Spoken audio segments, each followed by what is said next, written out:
Chapter 11:13. Who can kill me? Who dares to kill me? Luo Kadi's arrogant voice reverberated across the surface of the river as he charged towards Elder Golden Shark and the others like a golden-winged rock. Everyone on the island, including Jiang Chung, fell into despair at that moment.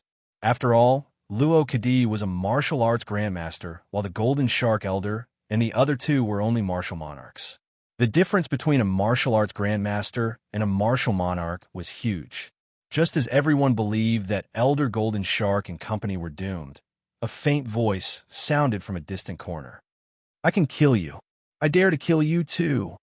Although this voice was neither loud nor soft, every single word was heard by everyone present. Even Luo Kadi himself was no exception. His falling body paused for a moment before he suddenly looked in the direction of the voice. A skinny young man walked out from the crowd on the island with a little girl in his arms. The young man had a head full of white hair, a deep gaze, and a cold expression, as if he didn't notice the danger in the atmosphere. It's Immortal Yi. In the crowd, the pirate leader Wang Hai could not contain his joy. Jiang Chung was overjoyed. Senior Yi. He only thought of Yi Chun at that moment. However, he soon felt uneasy. In his opinion, Yi Chun was at most a Tier 5 mystique adept. His combat prowess was equivalent to a martial emperor. Meanwhile, Luo Kadi was a martial ancestor. It would be extremely difficult for 4 martial emperors to defeat a martial ancestor. Why is it this kid? Suspicion flashed through the depths of Old Man Golden Shark's eyes when he saw that it was Yi Chun who spoke. Before this, he felt that there was something wrong with Yi Chun's identity and suspected that Yi Chun had ulterior motives toward Golden Shark Island. Therefore, he ordered someone to secretly monitor Yi Chun. However, to his surprise, it was Yi Chun who stood up to save them at this critical moment. Young man, the wood spirit Taoist smiled bitterly and said gratefully, We have misunderstood you before, so I apologize. However, this matter has nothing to do with you, so I hope you can leave quickly. Not bad. Old Firesmith also sighed and said, We'll hold Luo Kadi back. You just need to escape. If there's a chance, I hope you can report to the king. Move forward. Yi Chun acted as if he did not hear their advice. He walked out slowly while carrying his daughter. Subsequently, he said coldly, I'll take care of what happens today. With his personality, he would not be willing to interfere in such a matter. However, Golden Shark Island was a subsidiary force of the King Move Forward after all. So how could he ignore it? Ha ha! Luo Kadi suddenly laughed out loud. He looked at Yi Chun with a ferocious expression and said, Brat, it'll be your turn soon if you want to die. Why are you in such a hurry? If you want me dead, that'll depend on what you've got. Yi Chun nodded calmly. Foolish brat. How dare you look down on the Deputy Commander-in-Chief? You're simply courting death. Let me test you. Tian Chun narrowed his eyes slightly as a cold gleam flashed through his eyes. Subsequently, he turned into an afterimage and charged at Yi Chun. Martial Emperor, Elder Golden Shark's expression changed. This lieutenant who impersonated my disciple is actually a martial monarch. Even the expressions of Jiang Chung and the others changed. Let's get ready to save them. Old Firesmith shook his head slightly. Tian Chun was a martial monarch. Even he did not dare to be careless when facing him. Meanwhile, Yi Chun was merely a young man. Could he do it? Brat, remember my name. Tian Chun appeared before Yi Chun almost within the blink of an eye. He said with a ferocious grin, The person who killed you is Tian Chun, a valiant lieutenant under Luo Kadi, the Deputy Commander-in-Chief of the Great Li Dynasty's Navy. Before he could finish speaking, his entire body suddenly froze in midair. His gaze flickered, and he actually looked at the sky. How did this happen? That was the only thought in his mind. Then he closed his eyes tightly and died. To the crowd at the side, what they saw was Tian Chun's head suddenly flying up and eventually falling into the water. Dead silence. The entire sea suddenly fell into dead silence. Countless people widened their eyes and looked at Yi Chun in shock. Killing a martial monarch with a raise of his hand? One must know that it was equivalent to a grade 5 mystic master. I misjudged. Elder Golden Shark's pupils constricted violently before he inhaled sharply and said, I misjudged. That's right. I didn't expect this young man to have such terrifying techniques. Elderwood's spirit forced a smile. Jiang Chung, on the other hand, was extremely excited. I was right. Senior Ye's strength is extraordinary. Wang Mei, who was beside him, was already stunned. On the other hand, Luo Kadi, who was in the air, did not move at all. He glared at Yi Chun with an extremely grim expression as he enunciated word by word. Why, you're a martial ancestor too? Killing a martial emperor with a raise of his hand. Only a martial ancestor could do that. However, Yi Chen's young appearance made him unable to believe that the person standing before him was a supreme martial ancestor. Yi Chen wiped the blood on his hands and did not even look at Tian Chun's falling body. You're still talking nonsense before you die. After saying that, he slowly raised his eyes and fixed his gaze on Luo Kadi. Now, it's your turn. So what if you're a martial ancestor? A cold gleam surged in Luo Kadi's eyes. His killing intent was so dense that it was almost tangible. I've never been afraid of anyone at the same level. Die, brat. Rumble. He slapped Yi Chen directly with his palm. The vast and terrifying true energy turned into a green dragon claw. It was like a real dragon entering the sea. It was mighty and terrifying. Oh no, Luo Kadi is actually using the Great Li Dynasty's grade 6 martial technique. Green dragon seizing the mountains and rivers. At the sight of this, the expressions of all three of them, including Elder Golden Shark, changed simultaneously. In the ancient desolate realm, cultivation methods were divided into 9 grades. The higher the grade, the greater the power. Even Elder Golden Shark and the other two only cultivated a 5th grade mysterious technique because only existences at the Martial King level could possess a 6th grade mysterious technique. Although Luo Kadi was at the same level as Yi Chun now, with the support of a grade 6 martial technique, no one at the same level could resist this attack. Thinking to this point, Elder Golden Shark could not help but say, I wonder if fellow Yi can dodge it. Boom! When a majestic green dragon claw was less than 3 meters away from Yi Chun, it suddenly collapsed. It turned into a gentle breeze and fluttered Yi Chen's clothes. Meanwhile, Yi Chen stood proudly and did not move. How is this possible? At that moment, everyone was stunned. The most shocked were none other than Elder Golden Shark and the other two. Luo Kadi's attack did not harm Yi Chen at all. On the other hand, Luo Kadi's expression finally changed. There was a hint of shock in his eyes as he looked at Yi Chun. Suddenly, an extremely terrifying thought flashed through his mind. This person is a martial king. Thinking to this point, all the hair on his body stood on end. Without another word, he rushed toward the warship in the distance. End of this chapter. Chapter 1114. Yi Chen did not panic. He used his palm as a saber. Boom! In the blink of an eye, a dazzling saber gleam erupted from his hand. Then, it turned into rumbling thunder that shook the mountains and rivers. In the face of such power, everyone was shocked. It was as if the entire sea had been torn in half. Break! Feeling the bone-piercing chill behind him, Luo Kadi's hair stood on end as he threw a punch with all his might. Rumble! With this punch, the bone-piercing chill finally disappeared. He sped up and ran toward the warship in the distance. However, he realized that the tens of thousands of Navy soldiers on the ship were looking at him with fear in their eyes. It was as if they had seen something terrifying. Didn't I break that sword? Why are they looking at me like that? Luo Kadi felt that something was wrong. He followed everyone's gaze and looked down. What he saw was a crack gradually appearing on the armor at his waist. It seemed to be a bloody line that could not be seen with the naked eye. At the next moment, the armor on his body exploded, and the lower half of his body below his waist suddenly fell into the sea. Only his upper body was still moving forward due to inertia. I am dead. Luo Kadi's eyes widened, and his body instantly froze. Then, under everyone's gazes, his body exploded into pieces in all directions. Then, even his soul turned into dust. A martial master died with a single strike. At that moment, the world fell into dead silence.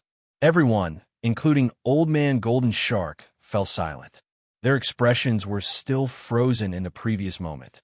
On the warship in the distance, tens of thousands of Dali Dynasty Navy soldiers had turned into stone statues. A few seconds later, Old Man Golden Shark suddenly jolted and came to his senses. A supreme martial master died, just like that. Terrifying, this guy is simply terrifying. Old Man with spirit trembled.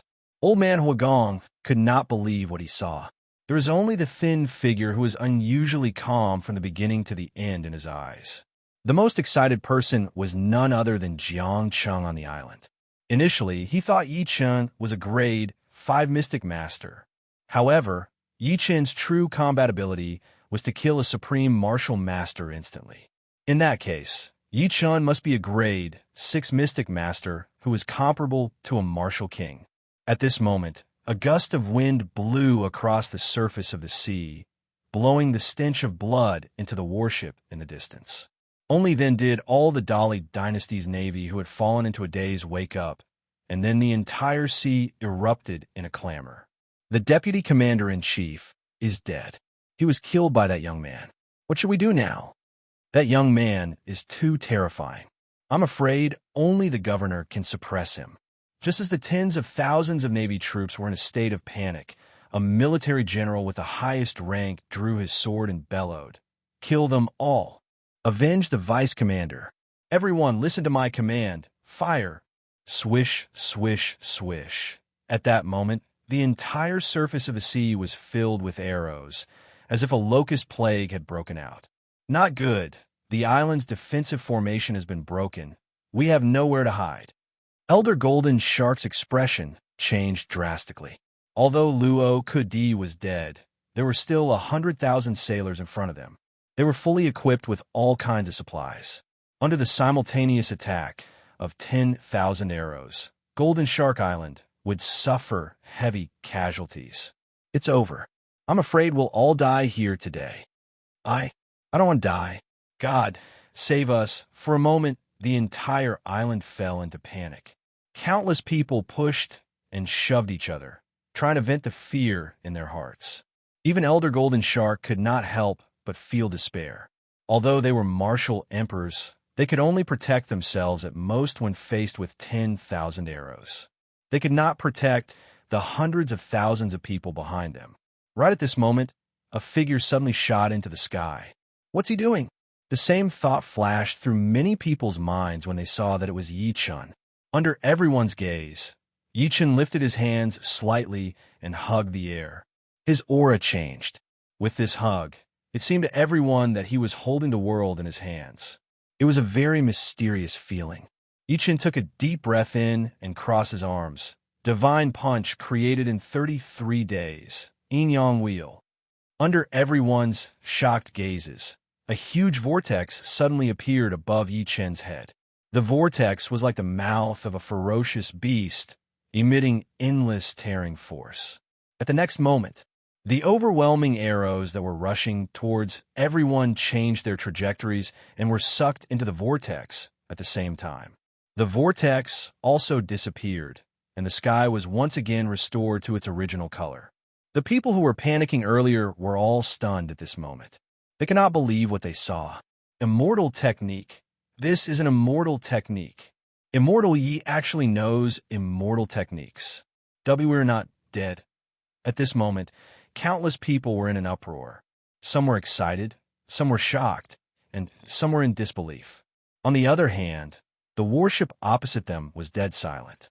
Everyone widened their eyes and stared blankly at the thin figure in the sky, as if they had seen a ghost. How is this possible? How did the arrows we shot change their trajectories? And they were swallowed by the big mouth in the sky. Demonic technique? This must be demonic technique. Release the arrows, release the arrows. Some of the generals shuddered and roared. At that moment, someone suppressed the fear in him and tried to shoot a second wave of arrows. Yi Chen lifted his head and looked over immediately. His gaze turned cold. You're courting death. As soon as he said that, his hands turned into two giant hands that stretched out and swept across the entire surface of the sea. Then, an extremely indifferent voice came from his mouth. Sea overturning seal. Rumble, the entire sea began to boil, and then countless waves rolled out, as if several nuclear bombs had been dropped. Then, under everyone's stunned gazes, the monstrous waves turned into a torrent that attacked the warships. Bang, bang, bang. Under the monstrous waves, countless warships were overturned, and the people on them were swept into the sea. Help! Help! I don't know how to swim. In an instant, countless heads surged on the surface of the sea, accompanied by all sorts of cries for help and screams. Elder Golden Shark and the rest were completely stunned. They were clearly still immersed in the earth-shattering divinity from before. A few seconds later, Taoist with Spirit was the first to snap out of his daze.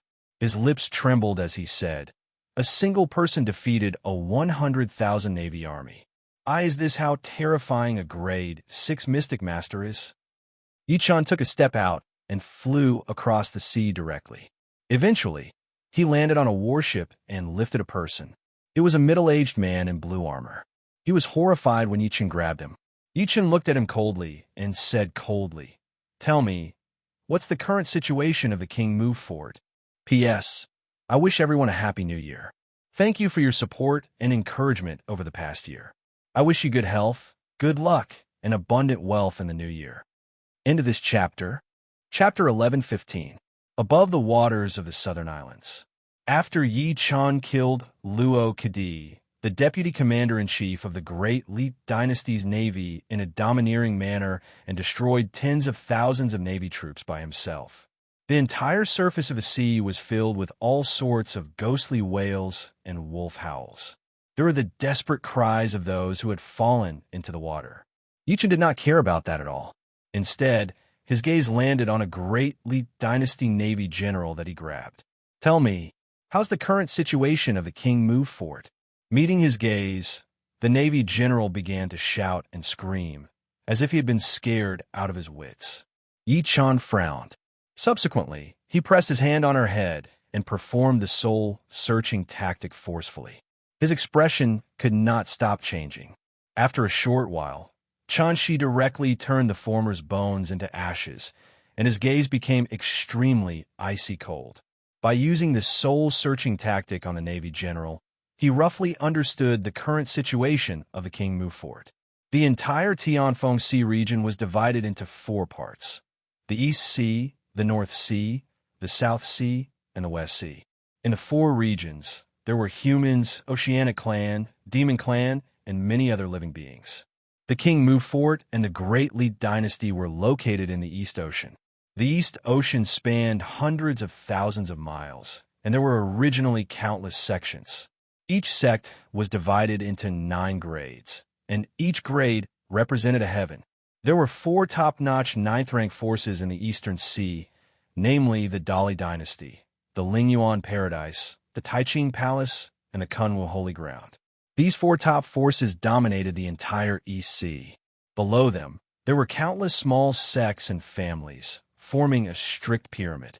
In the past year, the King Move Fort had risen from the bottom and grown from a mere grade 4 sect to a grade 6 sect. The reason being that the King Move Fort was originally just a fief of the Great Li Dynasty. The father and daughter of the Move family were both subjects of the Great Li Dynasty. However, a year ago, the Emperor of Great Li implemented a new policy and targeted the old aristocratic families in an attempt to consolidate the centralized power. For example, when Yi Chan came to Tianfeng City last time, the city governor's mansion of Tianfeng City colluded with the other sects to destroy the King Move Fort. Although Yi Chan resolved it back then, it caused the King Move Fort and the Great Li Dynasty to completely break off. As a result, with the rapid rise of the King Move Fort and the checks and balances of the other 3 top forces, the Great Li Dynasty naturally could not bear to sit by and watch. They had been scheming to completely destroy the King Move Fort. And in the Tianfeng Sea area, the 100 sect competition was held every 5 years. It was held in front of the 4 top forces, and all the sects in the Eastern Sea area competed against each other to obtain the protection of the 4 overlords. The King Move Fort was determined to win this competition because only by doing so would they be able to enter the eyes of the 3 overlords of the Grand Purity Palace, the spiritual ruined grotto heaven, and the Kunwa Holy Land.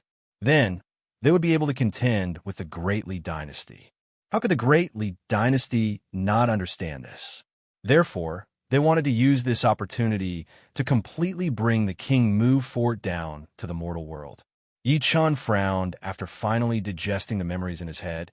It started half a month ago, before he rushed to the Heaven Wind Sea region. The 100-sect grand competition that was held once every 5 years had already begun. Moreover, from the looks of it, the King Mu fort was not in a good situation. It seemed like they had encountered a formidable enemy. The duration of the competition is a month. As long as the King Mu fort can hold on, I should be able to make it if I rush over now.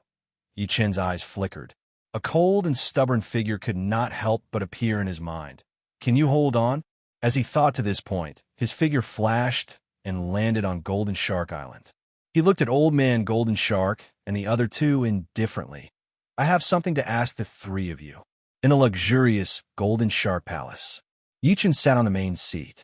Old Man Golden Shark and the other two were sitting below him.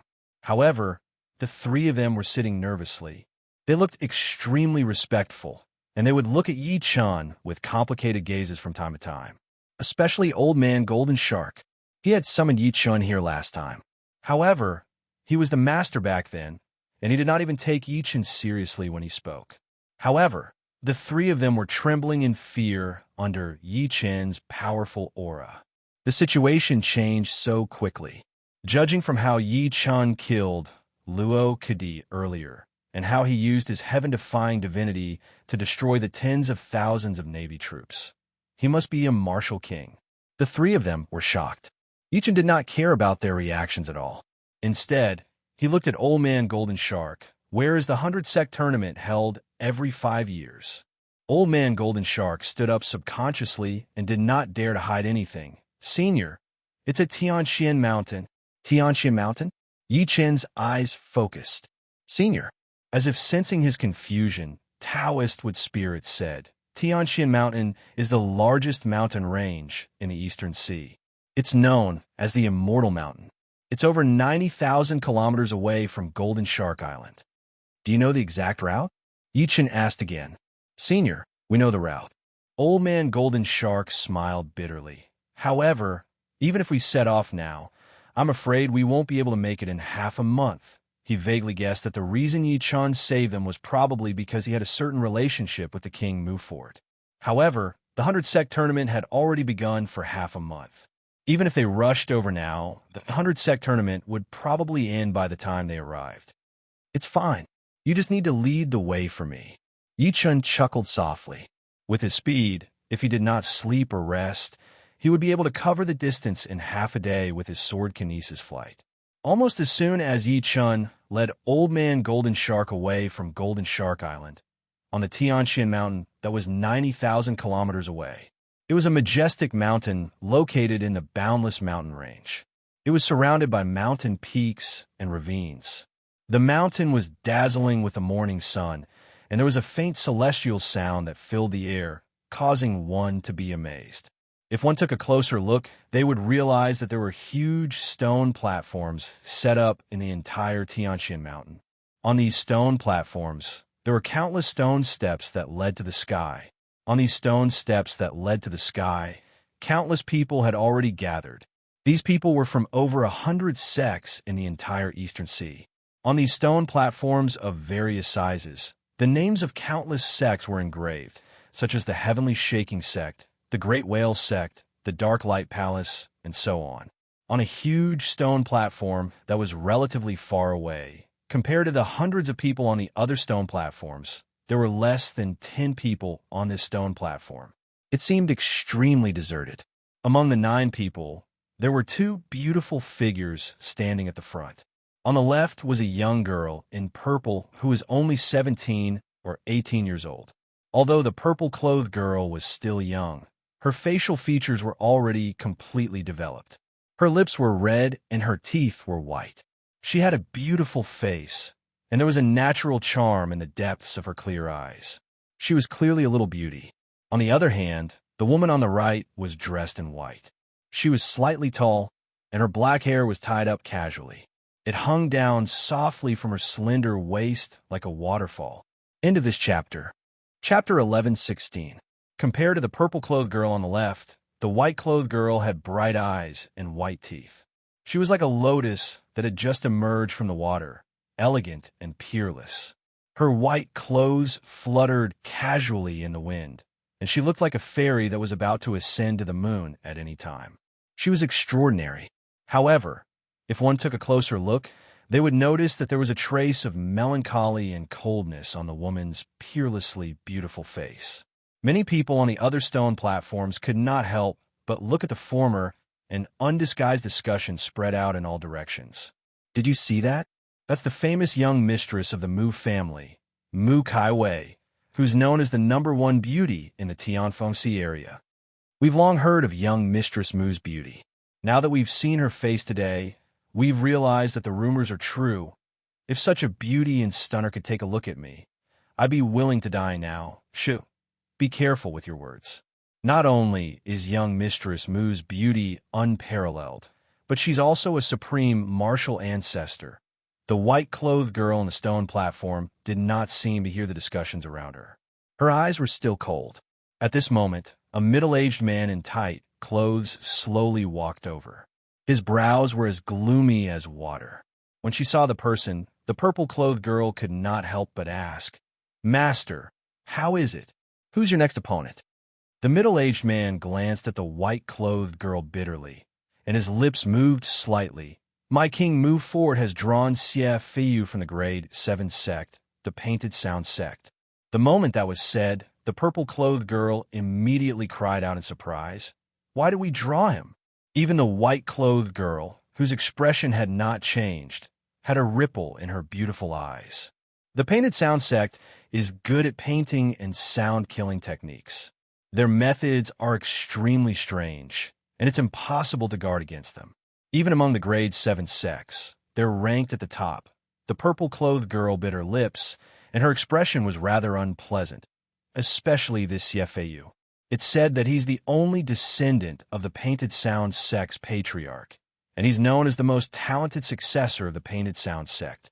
His strength is faintly touching the martial king realm. Young mistress, if you meet him, her eyes reddened, but she could not continue speaking. She could only look at the woman in white beside her with reddened eyes. How could the middle-aged man not know how powerful this was? After sighing softly, he looked at the woman in white and said, "Our King Mu Fort has only risen for a short period of time. It's far inferior to the Painted Sound sect. Moreover, our King Mu Fort has already advanced to a grade 7 sect after half a month of competition." His gaze toward the lady in white was filled with heartache. "In the past half a month, you've been fighting all the time, and you've never rested. Xiefeiyu's ability isn't something you can fight against." At this point, his lips moved slightly. "Kaiwei, why don't we just give up?" To the woman in front of him. He, King Mu, was very proud because his daughter had brought the King Mu Fort to where it was today. But while he was proud, he felt even more remorse, guilt, and even heartache. As a father, he could only rely on his daughter to take the brunt of all the problems. The young lady in purple also advised, "That's right, Mississippi. Why don't we give up? I heard that this Xiefeiyu is ruthless. I'm afraid that you, Father Jur, you don't have to persuade me anymore." The lady in white took a deep breath in, and her voice was extremely cold. "I won't give up unless I fall." Even though her words were incomparably calm, it was mixed with dense, unswerving determination and stubbornness. King Mu smiled bitterly. "Is it worth it? It's worth it." Mu Tsaiwei's voice was calm, and her gaze was slightly blurry. "It's all thanks to him that our King Mu Fort is able to achieve what it is today. When he left back then, I secretly swore that I would wait for his return with the King Mu Fort." "Silly child," King Mu sighed faintly. "Are you still thinking about the 3-year promise that person made before he left?" "I didn't." A blush suddenly flashed across Mu Tsaiwei's cold face. "That person has been gone for more than a year." King Mu sighed with a complicated gaze. "Do you think I don't know that you've been secretly investigating him for the past year? But what's the result? You still didn't find anything. That person seemed to have disappeared from this world." He came and left suddenly, and his identity is mysterious. His throat rolled a few times, and he hesitated to speak. I even suspect that he's already... Father, don't say any more. Mu Kaiwei interrupted him with an evasive expression. I believe him. I believe he's not dead. I believe he'll definitely return. Although she said that, she was not confident. That's right. It had been a year and a half. In the past year and a half, she had been constantly investigating that person's whereabouts. But the result caught her off guard. It was because there was actually a sure Qianhan in the eastern wilderness. When she first heard the news, she was very happy. After paying a huge price to go to the eastern wilderness, she realized that Shi Qianhan only had the same name as that person. No one knew how disappointed she was at that time. Furthermore, no one knew how she had managed to survive the past year. Every day, she lived in self-doubt. Master, I also believe that young Master is still alive. Jiur said firmly. Young Master promised to come back and marry young Mistress, so he'll definitely come back.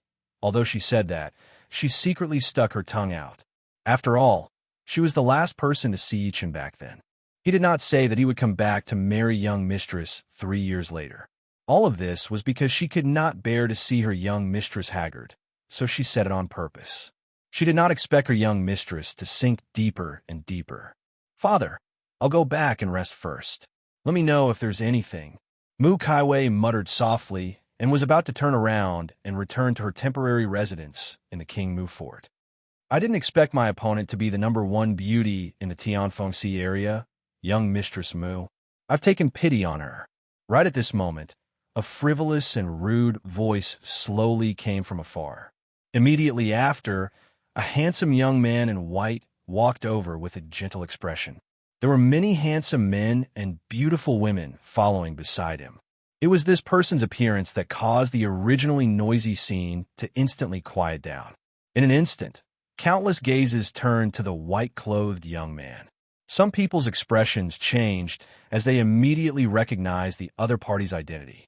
They subconsciously made way for him. It's the genius disciple of the grade, 7 sect, Painted Sound sect, CFAU. Someone identified the white-clothed young man. In this 100 sect tournament, the Painted Sound sect crushed all the grade 7 sections. It's all because of CFAU. It's said that he's the #1 martial ancestor. I heard that the Painted Sound sect's next opponent should be a grade 8 sect. I didn't expect them to be the King Mu Fort.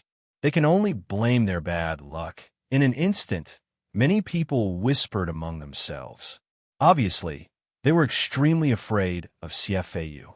Mu Kaiwei stopped in her tracks and looked at CFAU with a cold expression. Jiu who was beside her, also had an unfriendly expression. End of this chapter.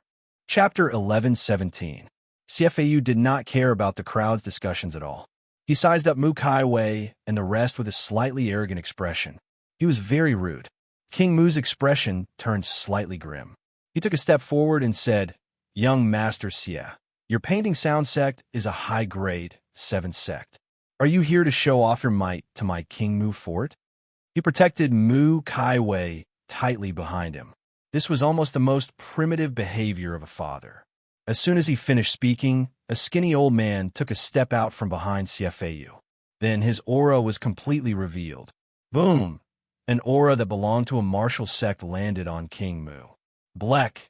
King Mu felt a terrifying pressure coming at him like Mount Tai was pressing down on him. He took a few steps back on the spot before spitting blood. Master! Jiu hurriedly supported him. The skinny old man said sinisterly, Bastard! You're just trash from a mere grade 6 sect.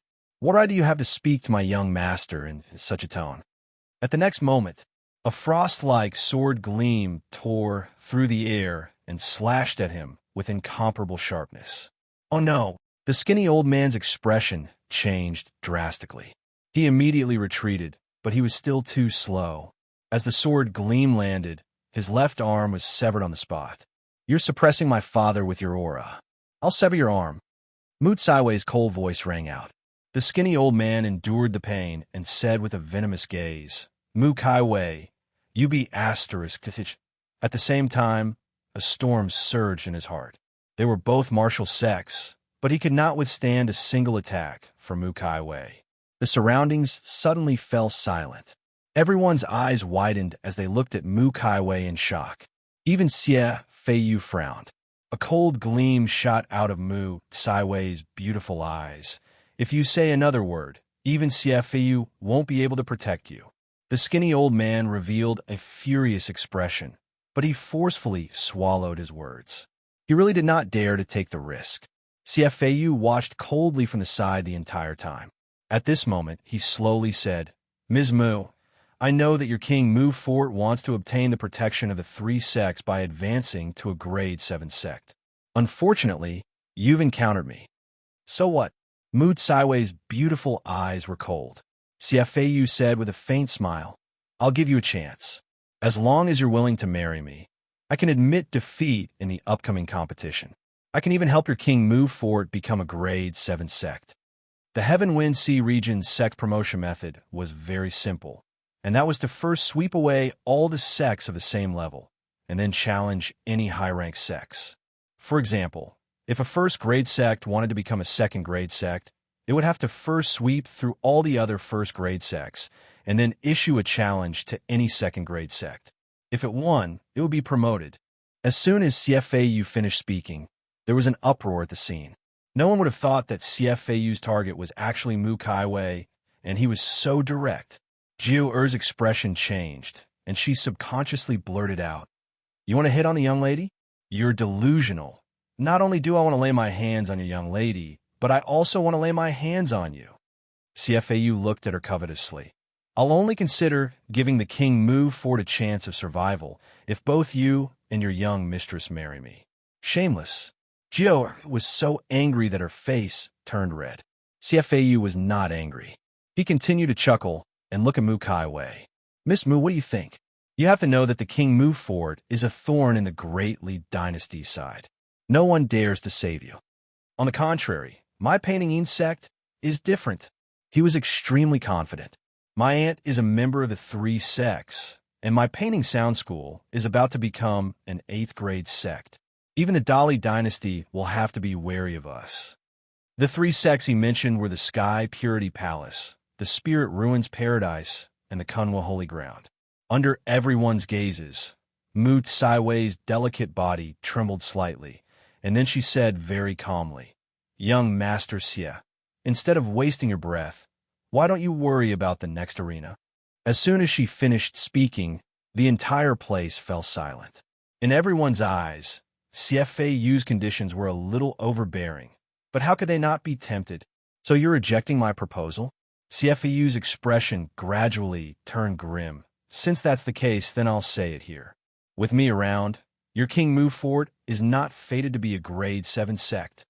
As soon as he said that, Mu Tsaiwei's body trembled slightly, and then it was replaced by determination. "You're just a piece of trash who's only a martial ancestor? What right do you have to represent the painting sound sect? Your painted sound sect is merely a 7th-ranked sect. What qualifications do you have to say such words to my friend?" At this moment, an extremely indifferent voice suddenly exploded from the depths of the void. This sudden commotion caused the world to fall silent. Then, everyone seemed to have sensed something and looked above their heads. The space there trembled slightly and gradually began to distort. Then, over 10 figures appeared in the void. All of these figures wore golden divine armor, and their auras were extremely formidable. Most importantly, beneath them were ferocious beasts with protruding horns and ghastly armor. The roars of over 10 ferocious beasts shook the sky, and their ferocious might overflowed into the sky. All of them emitted a violent aura. The ferocious beast in the middle was the most extraordinary. Its entire body was covered in golden scales, and brilliant divine radiance surged as if there was a ball of golden flames burning. The most frightening thing was that the ferocious beast's aura actually caused the expressions of some martial kings to change. Golden Fur Ho, the symbol of the overlord of Eastern Wilderness, the Shur family. Someone's pupils constricted violently. On the back of the ferocious beast was a young man in white. The young man had a handsome face and a head of white hair. His eyes were filled with vicissitudes, and they were soul-stirring. He was like an undead that had returned from hell. Sure family.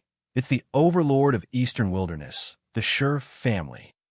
Someone seemed to have thought of something and sucked in a breath of cold air. His face was filled with fear. Whoosh! The entire place fell into an uproar. Eastern Wilderness Sure family. This was a mysterious ancient family. Rumor had it that they were the descendants of divine beasts, and their descendants were born to fight. It was said that every member of the family would be born with a ferocious beast, Golden Fur Ho. The Sure family might not be famous in the Tianfengxi area, but they were the overlord of Eastern Wilderness. No one dared to provoke them, and their status was not inferior to the three sections. The moment Mu Kaiwei saw the white-clothed man appear, a hint of surprise flashed through her eyes, but it was more of a nostalgic look. Boom, boom, boom.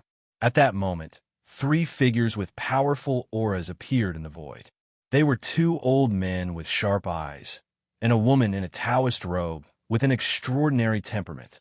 It's Elder One from the Spirit Ruin Wonderland, Elder Liang from Kunwa's Sacred Ground, and Elder Ling from Tai Ching Palace. The pupils of everyone present shrunk when they saw the person who had arrived. Then they unconsciously lowered their heads and revealed respectful expressions. The arrival of the Eastern Wilderness Sure family had alarmed the elders of the three sects who had never shown themselves. Elder One from the Spirit Ruin Wonderland looked up at the dozen or so knights in the sky, and his gaze finally landed on the white-clothed man.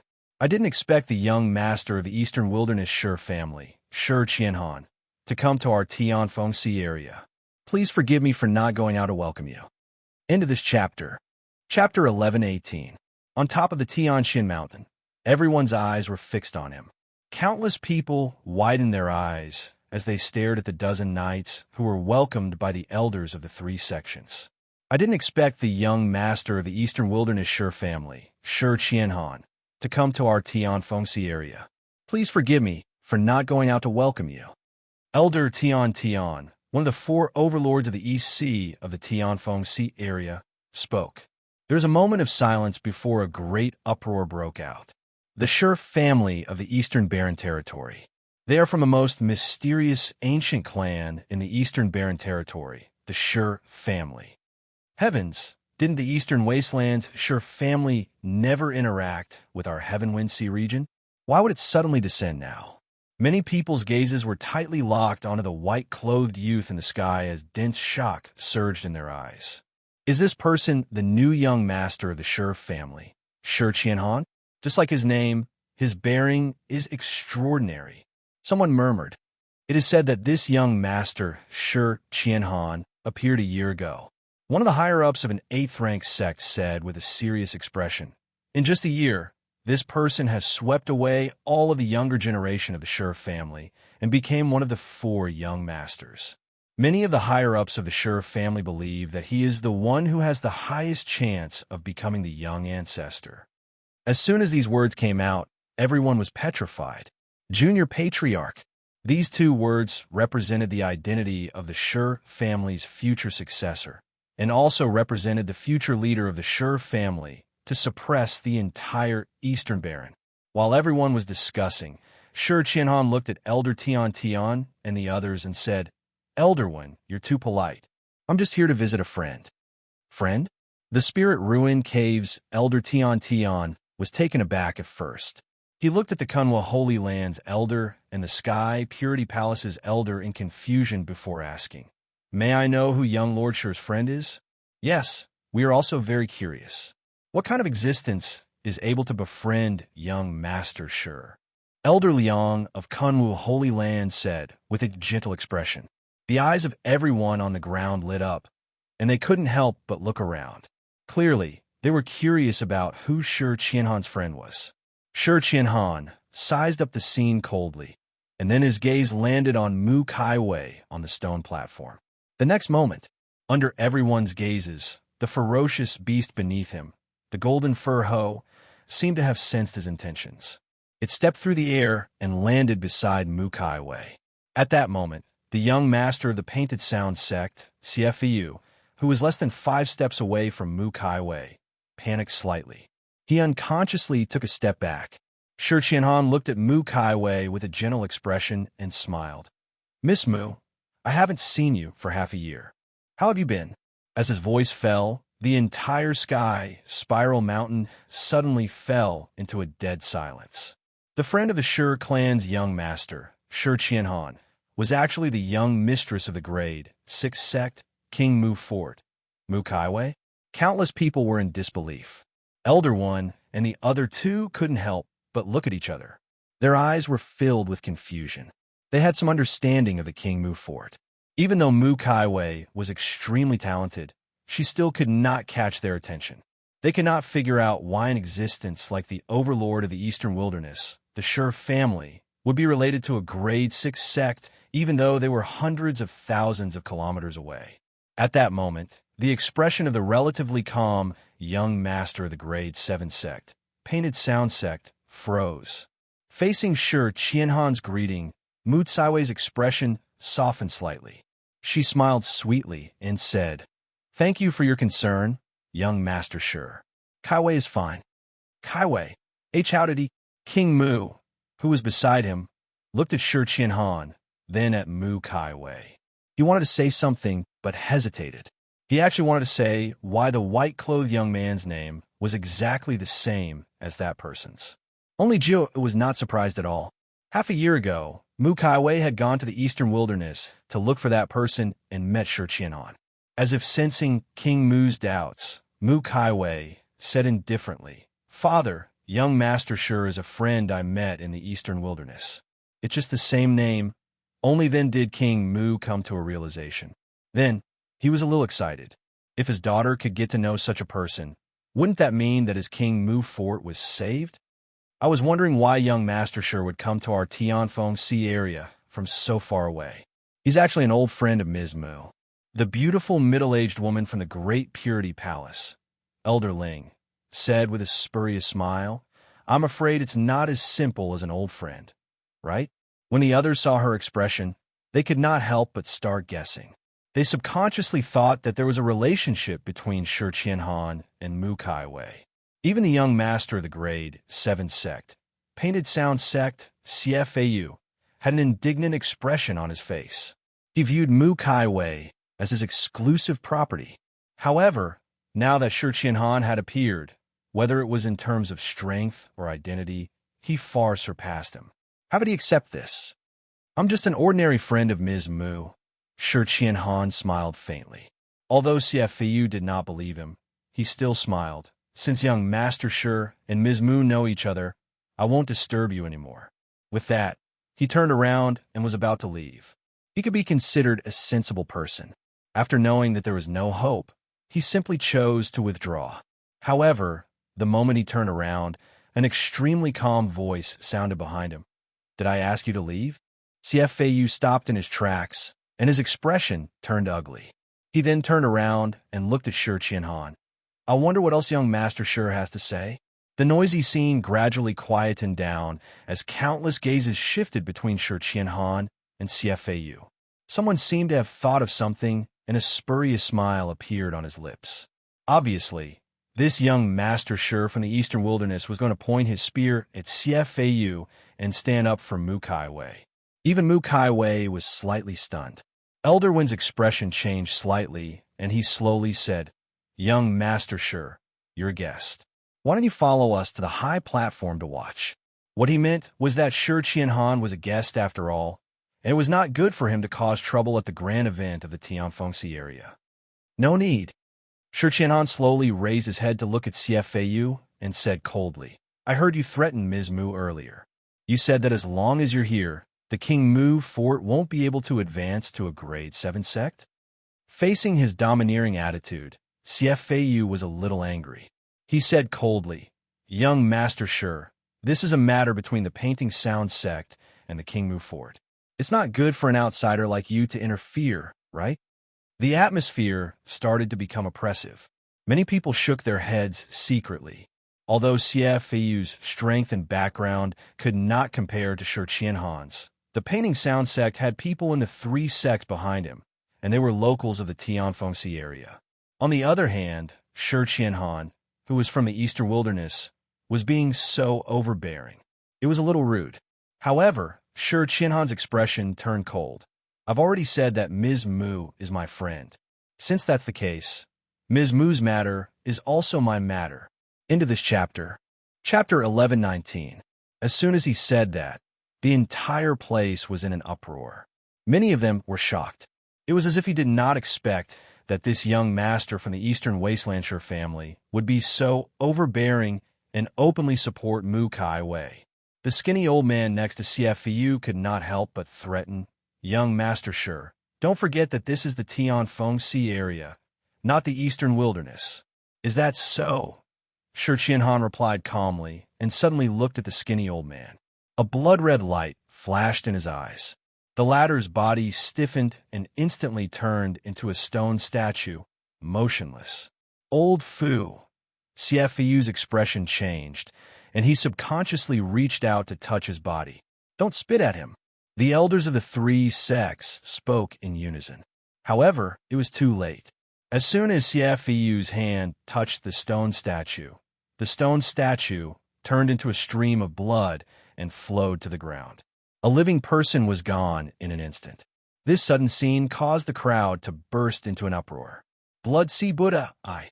Elder One from the Spirit Ruins Grotto Heaven stared at Shi Qianhan and said word by word, "This is the Blood Sea Buddha, I." I didn't expect young Master Shi to have awakened the innate divinity of the ancient clan. As soon as he said that, the expressions of the two elders from the Kunwood Divine Ground and Sky Purity Palace changed, and they looked at Shi Qianhan with fear in their eyes. "Blood Sea Buddha, I." The innate divinity of the mysterious ancient clan in the eastern wilderness, the Shi family, was strange and unpredictable. Rumor had it that when this divinity was mastered, it could turn the area within 1,000 feet into a sea of blood with a single glance. In the past 1,000 years, only the previous master of the Shi family had awakened it. Unexpectedly, Shi Qianhan had awakened it too. Hearing that, CFU's body trembled slightly, and cold sweat broke out on his forehead uncontrollably. Old Fu was also a martial ancestor, but he died in an instant under Shi Qianhan's divinity. If it was him, Shi Qianhan did not say a word and walked towards CFU step by step. The latter was terrified and subconsciously retreated. "Young man from the Shi family, let people go when possible." At this moment, a cold voice suddenly exploded in the void. Then, a black-clothed old man suddenly walked out of the void and landed beside CFU. As he appeared, the pressure in this world suddenly increased by a lot. "Third grandfather." CFU was delighted. Someone cried out involuntarily. "It's one of the 5 supreme elders of the Painted Sound sect, Xie." As soon as these words came out, everyone was shocked. Even Mu Tsaiwei's cold expression changed. Although the Painted Sound sect was currently a 7th-grade sect, there were 5 grand elders in the sect, and these 5 were all martial kings. It was rumored that the first elder had already touched the threshold of the martial saint realm and could break through at any time. "Greetings, fellow Taoists Xie." The 3 elders of the Spirit Ruin Cave cupped their fists at the same time. Xie Xuanjia stared at Shi Qianhan with a gloomy gaze. "Shi family's junior, are you thinking of killing the successor of my Painting Sound sect, Martial King?" Shi Qianhan smiled slightly and seemed to be disdainful. "Your Painting Sound sect is only a 7th-grade sect. Do you dare to provoke my Shi clan?" Xie Xuanjia was enraged. At this time, Elder Liang of the Kunwa Holy Land said, "Young Lord Shi, in the end, there is no hatred between you and young Master Xie. Why do you have to be so extreme?" "That's right. To tell you the truth, young Master Xie has already been accepted as a disciple by a supreme elder of our Spirit Ruins Utopia." Elder One of the Spirit Ruins Utopia said. As soon as he said that, everyone's expression changed, and they looked at CFAU in disbelief. CFAU was actually accepted as a disciple by a supreme elder of the Spirit Ruins Utopia. One must know that anyone who could become the supreme elder of the spiritual ruin paradise must be a legendary martial saint. What? Do you really think that I would lower myself to deal with a piece of trash? Meeting everyone's gazes, Shi Qianhan smiled, and then he looked at CFAU and said, "Don't worry. Even though you're already a dead man in my eyes, I won't attack you." At this point, his gaze turned cold, because someone will come to take your life sooner or later. If you dare to touch his woman, not only will you die, but even the painted sound sect behind you will be destroyed because of you. As soon as he finished speaking, the entire place was silent. CFAU smiled coldly. Not only does someone want to take my life, he also wants to destroy my painted sound sect. I'm suddenly interested in the person that young Master Shi mentioned. May I know his name? CFAU was the #1 martial ancestor, and he had the grade 7 painted sound sect and the spirit ruins Utopia behind him. Who would dare to kill him? Moreover, the painted sound sect had 5 martial kings. If the 4 super forces did not make a move, who could destroy it? Shut up. Shi Qianhan frowned and said bluntly, "Do you think you're worthy of knowing that person's name? If he comes, killing you will be as easy as killing a chicken." As soon as he finished speaking, Mu Kaiwei, who had been silent all this while, was stunned. Then, she seemed to have thought of something, and her delicate body trembled. She looked at Shi Qianhan again with excitement in her eyes. "You dare to touch his woman. Not only will you die, but even the painted sound sect behind you will be destroyed because of you." His woman. Him. Mu Kaiwei looked at Shi Qianhan with trembling eyes, and her mind rumbled. Is it him? Killing me will be as easy as killing a chicken? CFAU laughed out loud. I'm getting more and more curious about who young Master Shi is talking about. I'll wait for him. I just hope he won't disappoint me too much. If he can come, you'll naturally know what he's capable of. Shi Qianhan's voice was cold. He had come to the Tianfeng Sea area this time to suppress Mu Kaiwei, but the most important reason was because Old Man Shao had done a divination. The divination showed that the person he was waiting for had already arrived in the ancient barren world and would definitely come to the Tianfeng Sea area. As soon as he finished speaking, an old voice suddenly sounded from the ground. I also want to see if the person you're talking about can come. The voice seemed extremely calm, but the moment it sounded, it stirred the hearts of everyone present. It was as if the divine might was like a prison, making people want to kneel on the ground. In the next moment, a figure gradually appeared under the distortion of the void. The figure was wearing a green robe. He looked middle-aged, but his body exuded a thick aura of lethargy. His gaze was deep, making people feel unfathomable, even though there was no aura coming from him. However, just the rhythm of his breathing made everyone present feel endless pressure, as if they were facing a god. Elder One from the Spirit Ruins Grotto Heaven revealed a look of joy, then knelt down respectfully. Disciple welcomes the arrival of the Grand Elder. Even Xie Fiu knelt heavily on the ground and said word by word, Disciple welcomes the arrival of Master. End of this chapter. Chapter 1120. Greetings, Senior He. At this moment, the 2 elders from the Kunwa Holy Land and the Extreme Purity Palace, as well as the masters of the Painted Sound School and the other forces present, all knelt down. Suddenly, a bolt from the blue flashed through Mu Tsaiwei's mind, and extreme waves surged on her face. Grand Elder, Master. The person who came was actually the Supreme Elder of the Spirit Ruin Paradise, one of the 4 overlords. He was a god who stood at the peak of the entire Heaven Wind Sea area. Martial Saint, the legendary Martial Saint Master. Shi Qianhan's expression also changed, and the dozen or so knights behind him protected him tightly. Shi Qianhan's eyes flickered a few times as he signaled his subordinates to retreat. Then he cupped his fist towards the green-robed elder. Greetings, Senior He. Whether it was in terms of strength or status, even in the Shi family of the Eastern Wasteland, this person was at the level of a patriarch. Therefore, he did not dare to be careless. At least you have some manners. The elder in the green robe glanced at him expressionlessly, then looked at Xie since the young generation of the Shi family said that the person could kill you like killing a chicken, and he even dared to destroy your painting sound school. Then just take it. I'm also curious if there is such a person. Yes, Master. Xie nodded heavily. but he felt extremely delighted in his heart. Didn't you, Shi Qianhan, use your identity as a member of the Eastern Wilderness Shi family to suppress me? Now that my master is here, aren't you going to die as well? He even had the audacity to say that someone would kill him like killing a chicken. Not to mention that there was no such person, even if there was, with master present. Who would dare? Shi Qianhan's gaze was gloomy. How could he not understand the meaning behind the green-robed old man's words? However, he did not regret it, because he trusted that person. Seeing that things had escalated to this point, Mu Kaiwei bit her lips tightly and said with incomparable determination, "This has nothing to do with young Master Shi.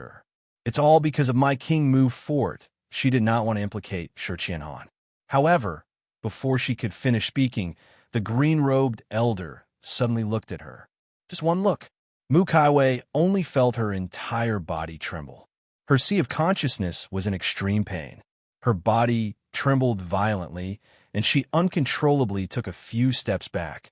Then, she spat out a mouthful of blood, and her face was extremely pale. The green-robed old man was expressionless. Since when was it a place for a little girl like you to speak? Jiao hurried over to support her. King Mu's expression was extremely indignant. The Painted Sound sect was bullying his daughter. CFAU bullied his daughter. The experts of the three sects attacked shamelessly. He hated it. He hated himself for not being able to protect his daughter. Mu Kaiwei bit her red lips tightly, allowing the dark red blood to flow out from the corner of her mouth. Her expression was extremely resolute. Shi Qianhan looked straight at the green-robed old man. "Senior you're a patriarch after all. Isn't it beneath you to lower yourself to attack a junior?" At this point, his gaze became extremely cold. "Miss Mu is my friend. If you continue to attack her, don't blame the Shi family's patriarch for crossing over to ask for an explanation." The green-robed old man's pupils shrank slightly. With a cold snort, his figure disappeared on the spot. After this incident, the surrounding people looked at each other, not daring to make the slightest sound. After a long while, Elder One from the Spirit Ruin Utopia stood up and said, "Everyone, it's getting late. The next round of the competition should begin." After saying that, he could not help but look at CFAU and Mu Kaiwei. "Young Master Xie, Miss Mu, do the two of you want to continue the competition?" Although that was what he said, his gaze was fixed on Mu Kaiwei. After all, the latter was already injured. "I don't mind," CFAU grinned and looked at Mu Kaiwei. "Miss Mu, it's not too late for your King Mu fort to give up now. Once you're on stage, I won't show mercy." Earlier, he did not dare to have any thoughts about Mu Kaiwei because of Shi Qianhan's appearance. However, after the Spirit Ruin Utopia's supreme elder appeared, he no longer had any fear in his heart. In fact, he could not wait for Shi Qianhan to attack him. As soon as that was said, everyone present turned their gazes to Mu Kaiwei. King Mu looked at his dispirited daughter and was on the verge of tears. "Kaiwei, give up. I'm begging you. I don't want anything. Let's go home." How could he not know that even if his daughter was at her peak, she would probably not be CFAU's match? Moreover, his daughter had been injured by the Spirit Ruin Utopia's supreme elder. She did not have much strength left. "That's right, miss. Let's go back. At most, we'll come back in 5 years." Jiao cried as well. The little girl's eyes were red, and her voice made one's heart ache. "No." Mu Kaiwei took a deep breath in and forced herself to stand up. Then, she looked at Elder Tian with a firm gaze. "Elder One, I want to participate." She knew very well what she was going to face next, but she had no room to give up. In order to deal with the King Mu fort, the Great Li dynasty had already caused the fort's subordinates to be divided. Once the news of her admitting defeat in the 100-sect competition spread, the King Mu fort would definitely face a situation of collapse. Therefore, she could not give up. "All right." Elder One from the Spirit Ruin Utopia took a deep look at her before saying coldly, "All right, all of you can go up now." CFAU laughed mockingly. His figure flickered, and then he shot toward a huge fighting ring in front of him. "Miss!" Jiao gripped Mu Kaiwei tightly. Mu Kaiwei gritted her teeth and squeezed out a smile on her pale face. Then, Her figure landed on the arena like a butterfly. This woman is quite determined. The middle-aged beauty from the Great Purity Palace sighed faintly. If it was before, the Great Purity Palace might have considered accepting her. Unfortunately, we've offended the spirit-ruined utopia. Shi Qianhan did not say a word. If CFAU dared to do anything to harm Mu Kaiwei, he would not mind killing him. Even if the Grand Elder of the spirit-ruined utopia made a move, he would not be afraid. At most, he would crush the talisman and summon the Shi family's patriarch from afar. As the two of them entered the arena, the tens of thousands of people present turned their gazes over, and the world fell silent. On the arena, CFAU looked at Mu Kaiwei, who was 300 meters away, with a mocking expression. He grinned sinisterly. "Miss Mu, you better hope that the person Shi Qianhan mentioned will come. Otherwise, no one will be able to save you today." Mu Kaiwei's face was pale. As if she did not hear him, she slowly raised her hand and cupped her fists at him from afar. "Fellow Xie, please enlighten me." "Very good." CFAU's gaze turned cold. Rumble. Berserk profound chi erupted from his body, stirring up a storm on the 1,000-foot-wide stone platform. Just a trace of the energy that was released caused many people's expressions to change. Mu Kaiwei smiled bitterly, but her expression was still incomparably resolute. Then, she took a few light steps and took the initiative to attack CFAU like a swift. "You're courting death." CFAU stretched out his hand, and a green cyclone condensed in his palm. Then it grew larger and larger, and in the end, there were actually runes surging. Just as he wanted to make more moves, he suddenly realized that the green cyclone in his hand had left his hand and was drawn into the void uncontrollably. At that moment, CFAU was stunned, and then he raised his head to look at the void in disbelief.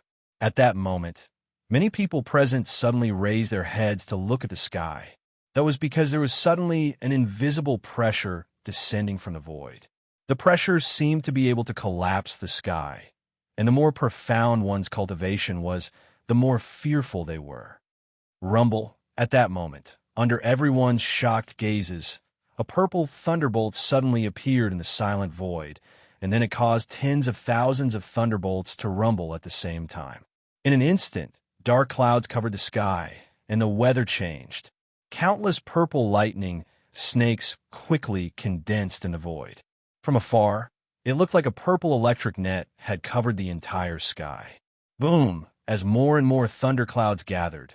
In the end, it seemed to be unable to bear the weight and exploded, as if it had triggered the wrath of the heavens and the people. In the lightning that filled the sky, a thin figure slowly appeared, as if he was a god born from the lightning tribulation.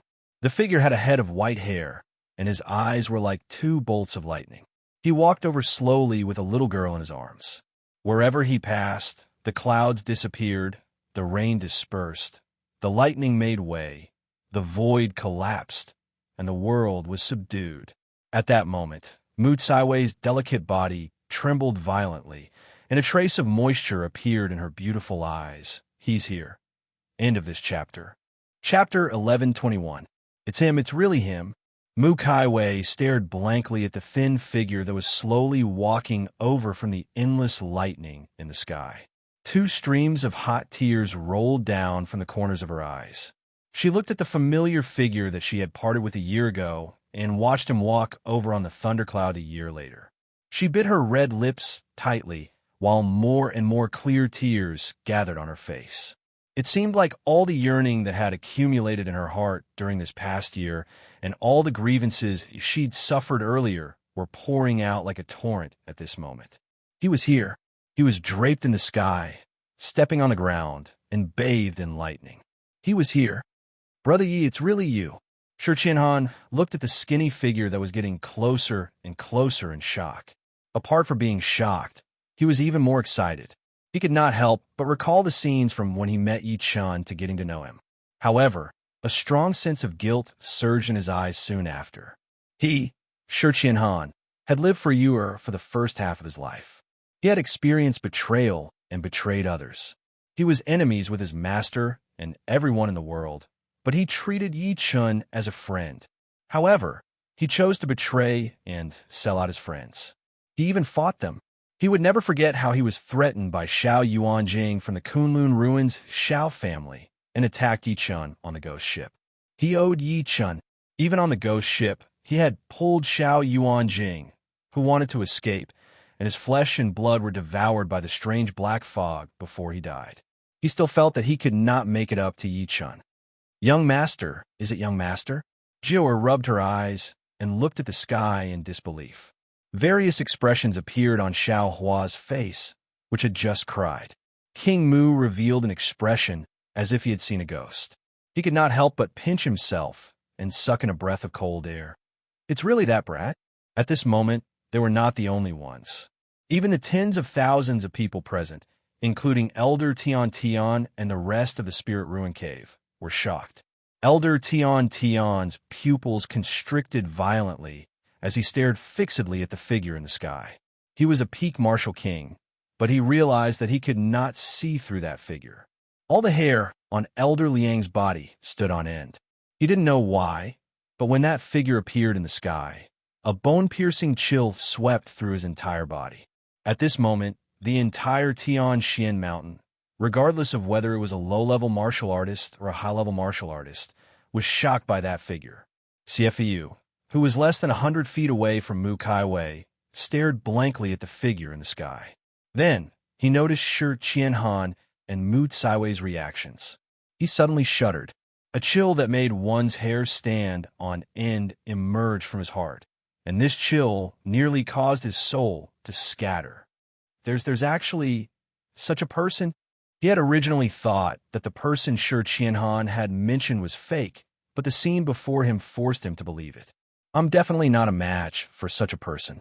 Shi Qianhan was right. Killing me is as easy as killing a chicken. He was trembling with fear and terror, especially when he thought about how he had teased Mu Kaiwei earlier and even shamelessly threatened the King Mu fort. He was scared out of his wits. Boom! With a loud bang, everyone was jolted awake from their daze, and the thunderclouds in the sky completely dispersed. Under everyone's gaze, the white-haired young man slowly descended with the child in his arms. In the end, he landed next to the beautiful figure. The white-haired young man was Yi Chun. Yi Chun looked at Mu Kaiwei, whose eyes were already blurry with tears. There was an apologetic look in his eyes as he said softly, "I'm sorry. I'm late." Mu Kaiwei subconsciously wanted to jump into his arms, but she realized that he was carrying a 5- or 6-year-old girl. The little girl was currently staring at her with her dark eyes wide open. Her facial features were 60% to 70% similar to the former. Mu Kaiwei seemed to have thought of something, and her heart suddenly ached for no reason. Her face that was flushed from excitement instantly turned pale, and she almost lost her balance. Child! He actually had a child. Her shoulders trembled nonstop. A few seconds later, she took a deep breath in and revealed a pale smile. Not late. Not late at all, young master. Just when Yi Chun was about to speak, a fragrant wind suddenly blew over. Subsequently, a soft yet elastic body threw itself into his arms and hugged him tightly. Young master, you're finally back. I knew you wouldn't forget Jiao and young mistress. Sob, sob, sob. Jiao hugged him tightly, tears streaming down her cheeks. She was like a little girl who had been wronged as she sobbed loudly.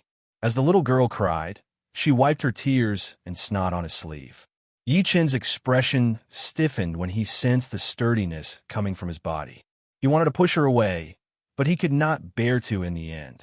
After not seeing her for a year, this girl had grown up.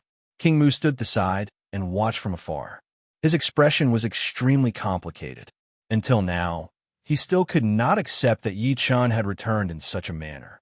Seeing Jiao hugging that brat, he could not help but look at his daughter before him and sigh softly. How could he not see Mingming, who was in Yi Chun's arms? The father and daughter were almost the same regardless of their expressions or facial features. Sigh. He shook his head secretly and turned his face away. He could not bear to see his daughter's beautiful face. His daughter had waited for this brat for more than a year. Although she had waited for him, the outcome was not satisfactory or ignored the gazes of the others and cried sadly, "Young master, I miss you so much. Do you know? Hey, who are you?" At that moment, Ming Ming, who was in Yi Chen's embrace, was a little upset. She could not help but curse. "Not only did you take advantage of my daddy, you even rubbed your snot on my daddy." Only then did Jiu react. She raised her head and looked at the little girl who was glaring at her. For a moment, she could not react. "What are you looking at? I'm talking about you. You're already an adult, yet you're still crying. Aren't you ashamed?" The little girl had an unfriendly expression. "Bad sister, not only did you squeeze me until I couldn't breathe, you even rubbed your snot on me." "Young master, who is this little girl? She's quite arrogant. Let's see if I—" Jiu was furious as well. She rolled up her sleeves and was about to fly into a rage. Subsequently, she seemed to have thought of something and looked at Yi Chen in disbelief. "Why, young master? Can she be why you're—" Yi Chen nodded lightly when he met her gaze. He then looked at King Mu beside him and said with a smile, "Fort Master Mu, how have you been?" King Mu's smile was a little unnatural as he said, "Mr. Yi, how have you been?" In reality, he hoped that Yi Chen would call him father-in-law. However, that was clearly an extravagant hope. Yi Chen smiled lightly. However, he was stunned as he stared at a figure in the southeast corner. End of this chapter. Chapter 11:22. Yi Chen looked at Shi Qianhan quietly. Shi Qianhan looked at him as well. There was no verbal exchange between the two of them. They only stared at each other. A few seconds later, the latter said, "Brother Yi, I didn't expect to meet you here." The place he was referring to was not the Tianfengxi area, but the entire ancient desolate realm. It was because he and Yi Chen had a common secret. They were not from the ancient desolate realm, but from Earth, which was known as the celestial burial planet. Yi Chen said slowly, "I didn't expect you to be alive and meet you here." Yes, even he was surprised to see Shi Qianhan here. On the ghost ship, he had learned that after Shi Qianhan and Luo Tinya attacked him together, Shi Qianhan had gone crazy and dragged Xiao Yuanjing into the black fog. He knew very well that the strange black fog could devour a person's flesh and blood.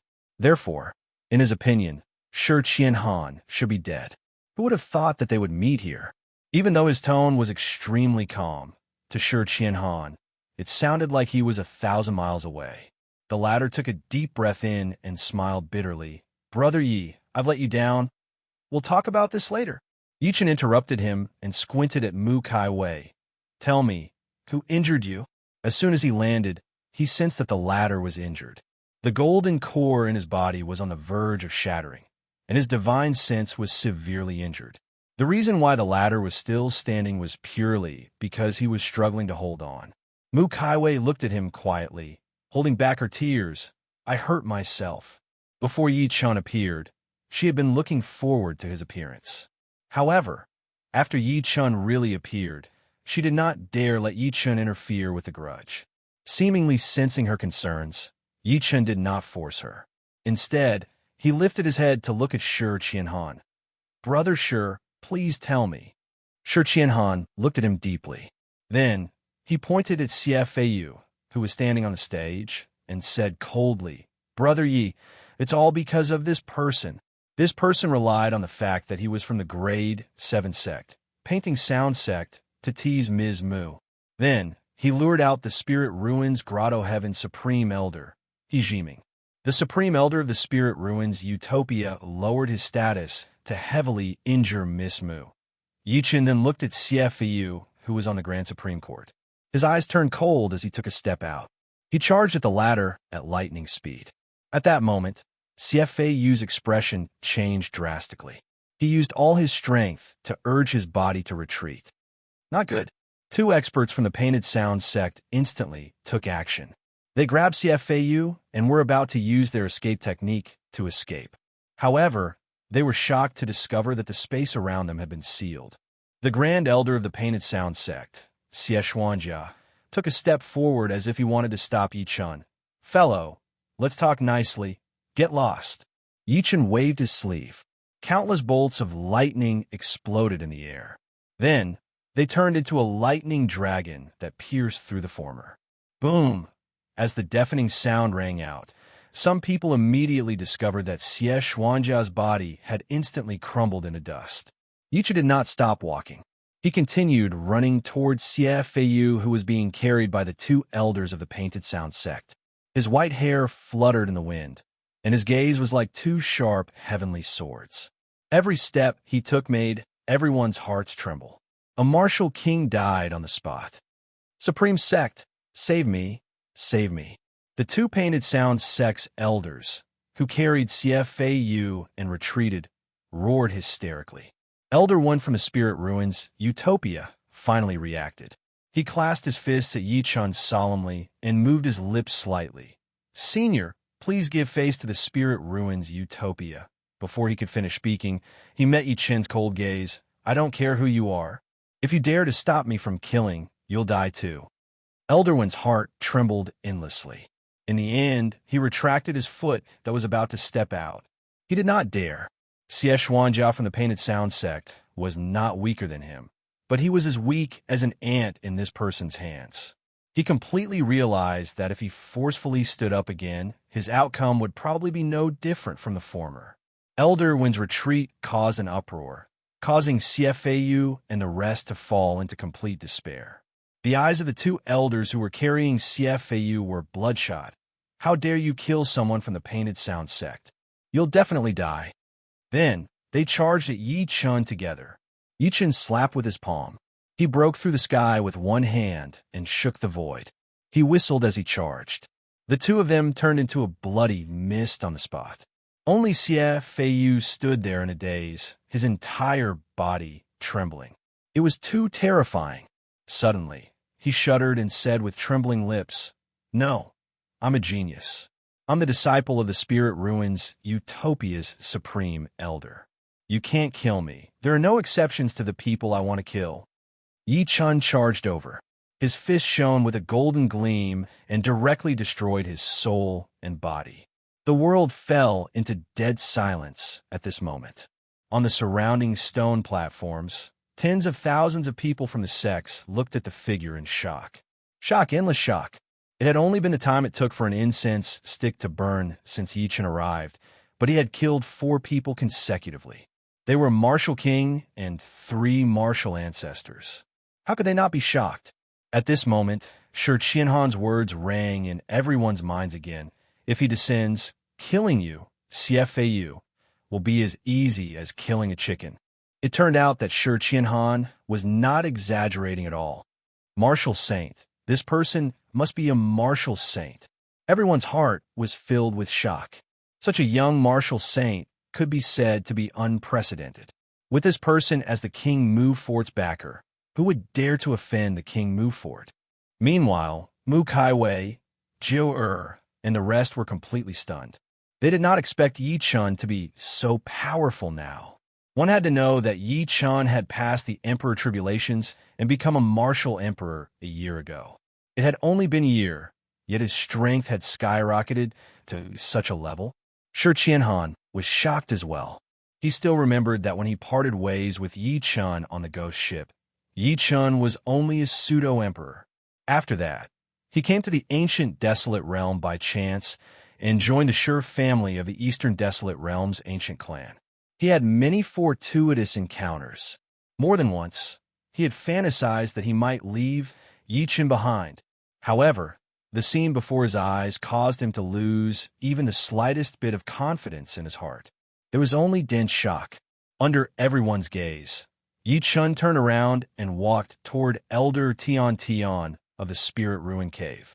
Even though his expression was extremely calm, the murderous aura on his body did not seem to have completely dissipated. Senior, Elder Tian Tian's face was extremely pale, and he could not help but bend down. Into this chapter. Chapter 11:23. Yi Chun's footsteps were not fast, but every step he took seemed to be stepping on Elder Tian's heart. The latter was extremely terrified, even though he was a martial king and was considered a peerless expert in this world. However, under Yi Chun's aura, he could not think of resisting at all, especially after witnessing Yi Chun kill 4 people consecutively. He almost fainted. Beside Elder One, Elder Liang from the Kunwa Holy Land and Elder Ling from the Sky Purity Palace subconsciously shifted their feet. Both of their faces were filled with shock. The reason being the feeling that Yi Chun gave them was something that they could only experience when they were facing the Almighties in the sect. Under everyone's gaze, Yi Chun walked to Elder One and said, "How dare your spirit ruins Grotto Heaven hurt my old friend?" Buzz, Elder One's mind exploded, and he fell to the ground in panic. "Senior, it's a misunderstanding. It's all a misunderstanding." If he had known that there was a terrifying existence like Yi Chun behind the King Mu fort, he believed that no one present would dare to provoke the King Mu fort, let alone Mu Kai Wei. Moreover, the person who injured Mu Kai Wei was the Spirit Ruins Grotto Heaven's Supreme Elder. Even he cannot stop him. Yi Chun retracted his killing intent and looked at him coldly. "I'll give you a chance. Summon your Spirit Ruins Grotto Heaven's Supreme Elder." Everyone was shocked by his words. One had to know that the Spirit Ruins Grotto Heaven's Supreme Elder, He Jiming, was a martial saint. Looking at Yi Chun's expression now, it was obvious that he wanted to settle the score with the Spirit Ruins Grotto Heaven. Elder Wen heaved a sigh of relief when he sensed that his killing intent was gone. He did not dare to hesitate, and immediately took out the sect's summoning talisman in an attempt to summon the Supreme Elder. However, there was no movement in the air after he sacrificed the summoning talisman. Sensing the coldness in Yi Chun's gaze, Elder Wen trembled and took out another summoning talisman. The result was the same. The summoning talisman that had never failed in the past had lost its effect. Elder Wen's heart sank completely. He knew very well that there was nothing wrong with the summoning talisman. The problem was that the Supreme Elder was unwilling to come. Why was he unwilling? It was obvious that even the Grand Elder was afraid of this person and didn't dare to show himself. When he thought up to this point, his figure shook heavily, and then his lips trembled as he said, "Say, Senior, I have no other way." Yi Chun's eyes flickered a few times. He then walked to Mu Saiwei's side slowly. With a wave of his sleeve, a bottle of medicinal pills landed in the latter's hand. "Take it and recover from your injuries." Before Mu Kai Wei could speak, he said again, "Don't worry. With me here today, no one in your King Mu fort will dare to touch me. In this so-called 100 sect competition, I'll make your King Mu fort sweep through the 100 sects. Be it grade 6, grade 7, or grade 8 sects, all of them will kneel at your feet." With that, he turned around and the smile on his face gradually disappeared. His sharp eyes scanned the crowd. "Next, I'll represent the King Mu fort in the battle and challenge all the grade 7, grade 8, and even grade 9 sects." An indifferent and extremely arrogant voice slowly came out of his mouth. "Are you going to attack me one by one or all at once?" As soon as he finished speaking, the world became deathly silent. No one dared to speak, and no one even dared to meet his gaze. In an instant, tens of thousands of people lowered their heads uncontrollably. Even the 3 high sect elders of the Spirit Ruins Paradise, Kunwa Holy Land, and Tai Ching Palace did not say a word. Killing the Painted Sound sect's Supreme Elder, Xie Xuanjia, was as easy as crushing an ant. The 3 martial ancestors were unable to resist him at all. The elders of the 3 sects did not even dare to breathe loudly. Even the Supreme Elder of the Spirit Ruins Paradise did not dare to show himself. Such methods and such slaughter were like the descent of a god of death. Who would dare to be unconvinced? Mu Saiwei's eyes were filled with tears as she stared blankly at the figure with his back facing her. "Don't worry. With me here today, no one in your King Mu fort will dare to touch me." These seemingly arrogant words were like a great bell ringing incessantly in his mind. At this moment, she smiled. Just this sentence alone made her feel that her wait of more than a year was worth it. This man had come when she was at her most difficult, when she was at her most desperate. This man had killed 4 people in an extremely domineering manner to regain her dignity. It was also this man who had single-handedly suppressed all the powerhouses of the 100 sects present. However, his hair had turned white. In the end, her gaze landed on Yi Chun's white hair. A hint of heartache suddenly flashed through her beautiful eyes. Even though Yi Chun did not say anything, she could vaguely guess that Yi Chun must have experienced something during his disappearance for more than a year. This brat, apart from being shocked, King Mu sighed with emotion. He could not help but recall the cold young man from more than a year ago. Why young master is getting more and more handsome. Jewel held her flushed face with both hands. Her eyes were filled with admiration when she looked at Yi Chun. Shi Qianhan, who was next to her, did not know whether to laugh or cry when he heard that. He could not help but tease, "Am I not handsome? You?" Jewel rolled her eyes at him and said snappily, "You're not as handsome as young master. In my eyes, young master is the most handsome man in the world." The smile on Shi Qianhan's face froze. "Are you guys going to attack me one by one? Or are you going to attack me together?" Yi Chen's cold voice was still echoing in the air. It was like rolling thunder that did not stop. "Fellow, your might is monstrous. Not to mention our Tianfengxi area. Even in the entire ancient desolate realm, there aren't many people who can go against you. It's best that you don't make things difficult for these juniors." Amidst the silence, an aged voice slowly resounded from the void. As the void was torn apart, a slightly hunched old figure slowly appeared. As this person appeared, the sound of tens of thousands of swords suddenly rang out. It was an old man in linen clothes. He looked extremely hunched, but when he stood there, he was like a sharp sword that could be unsheathed at any time.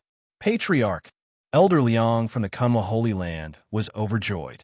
As soon as those words were spoken, the originally quiet crowd burst into an uproar. Kunwu Holy Land Supreme Patriarch, Sword Master Juyang. Not long after the old man appeared, the space from before started to tremble again, and an invisible fragrance followed. Fellow Juyang is right. This fellow has stepped into the martial saint stage at such a young age. It truly makes me feel ashamed. As a flirtatious voice rang out, a purple lotus flower slowly bloomed in the void. A few seconds later, a beautiful woman in a colorful dress appeared from within the purple lotus. She stood barefoot in the air, and her beauty was breathtaking. "Greetings, Palace Master." The beautiful woman from the Great Purity Palace bowed and cupped her fists. End of this chapter. Chapter 1124. It's the Palace Lord of the Great Purity Palace, Fairy Tai Ching. The heavens and the earth were once again in an uproar, and the eyes of countless people surged with extreme waves of shock. No wonder they were so shocked. Regardless of whether it was the Nine-Yong Sword Head of the Kunwu Holy Ground or the Palace Lord of the Great Purity Palace, Fairy Tai Ching. All of them were the overlords of the Heaven Wind Sea region. They each controlled an area and were like the gods of the nine heavens, suppressing the entire Heaven Wind Sea region. Yes, to all mortals, and even to all cultivators, they were gods. However, these two terrifying existences had appeared at the same time. Moreover, they were here for Yi Chun. At that moment, even Shi Qianhan's expression turned solemn. This was because the person who had come was not any weaker than the patriarch of the Eastern Wilderness Shi family.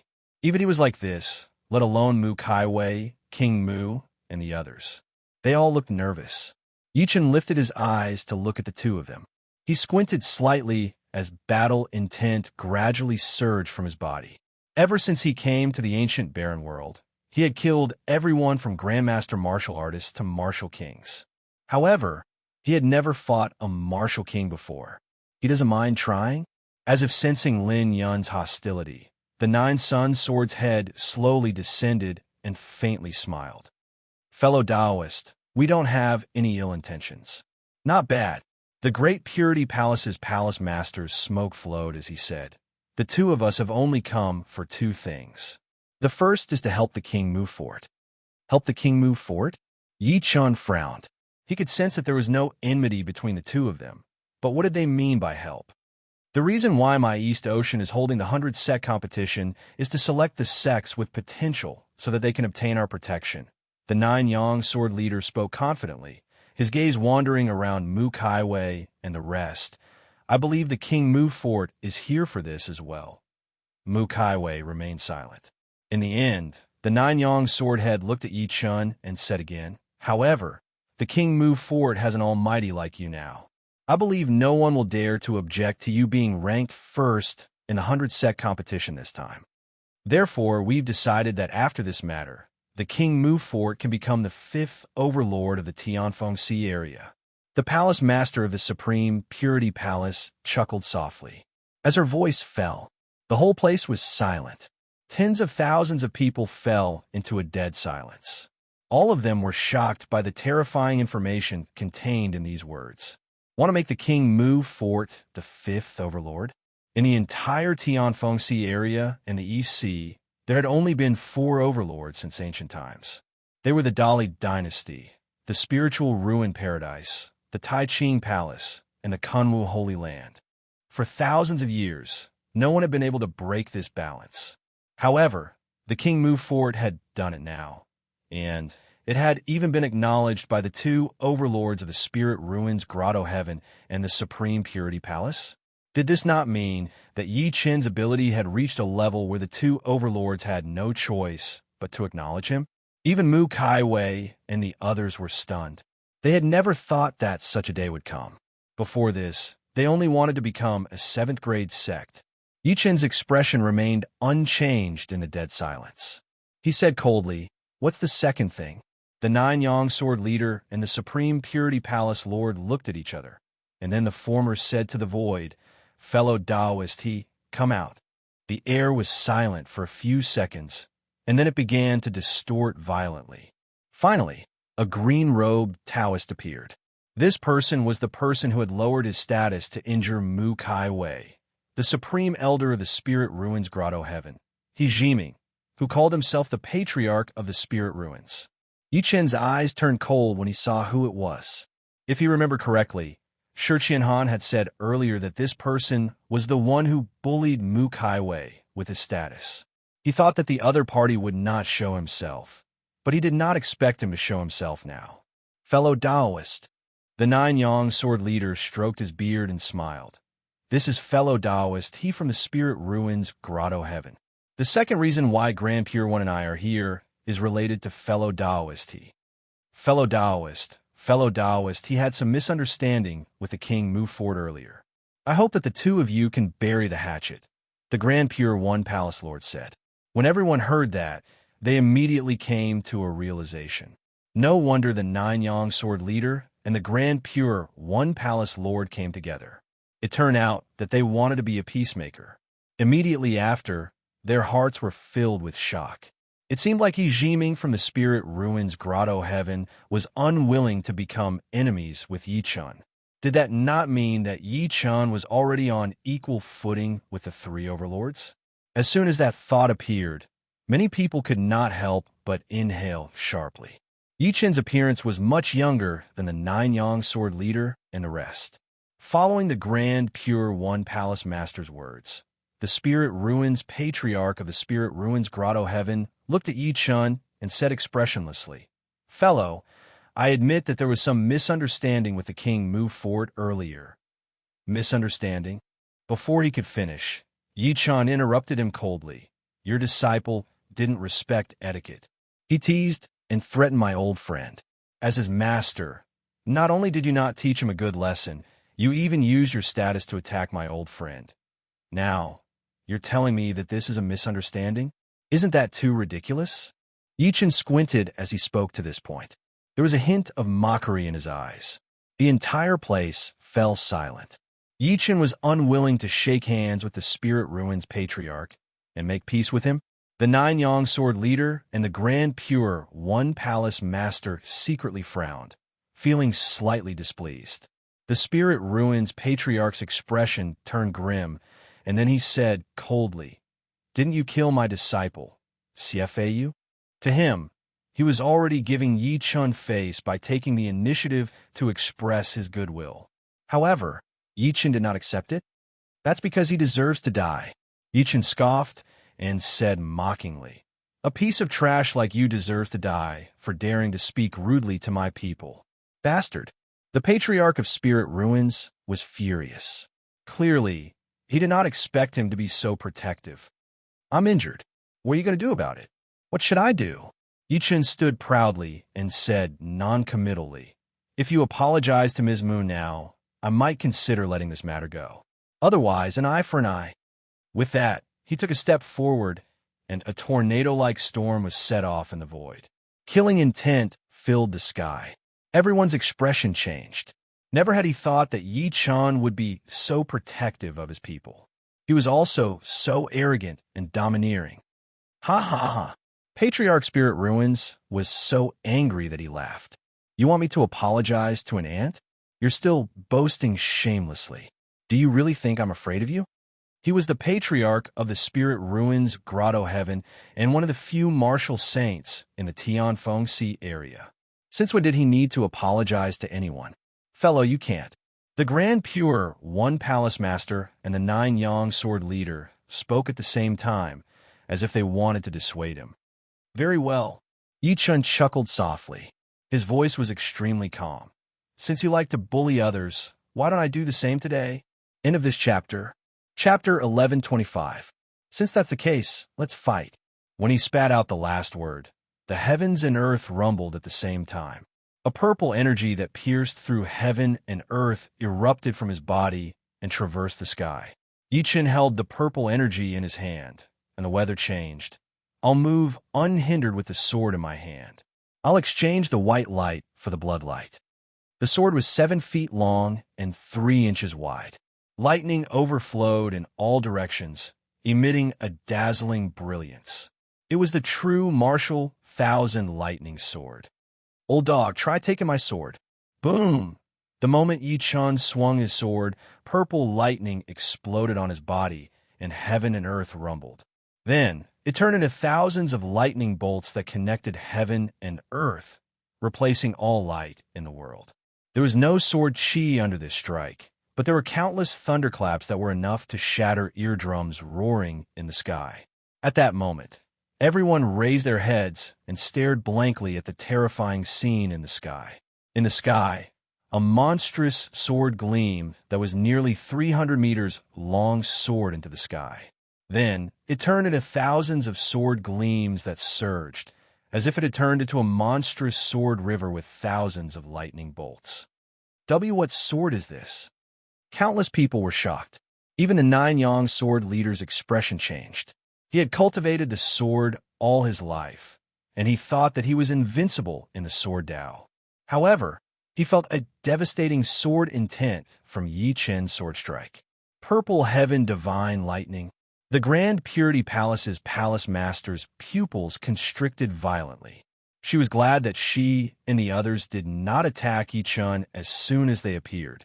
Even she did not dare to say that she was confident in taking Yi Chen's sword strike.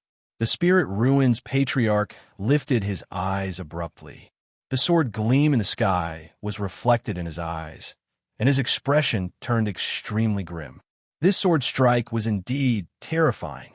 However, it was impossible for him to surrender without putting up a fight. Soon after, a cold glint surged in his eyes. Then his body shook violently, and countless rays of light surged on his body. At the next moment, under everyone's gazes, a set of fiery red armor automatically appeared on his body.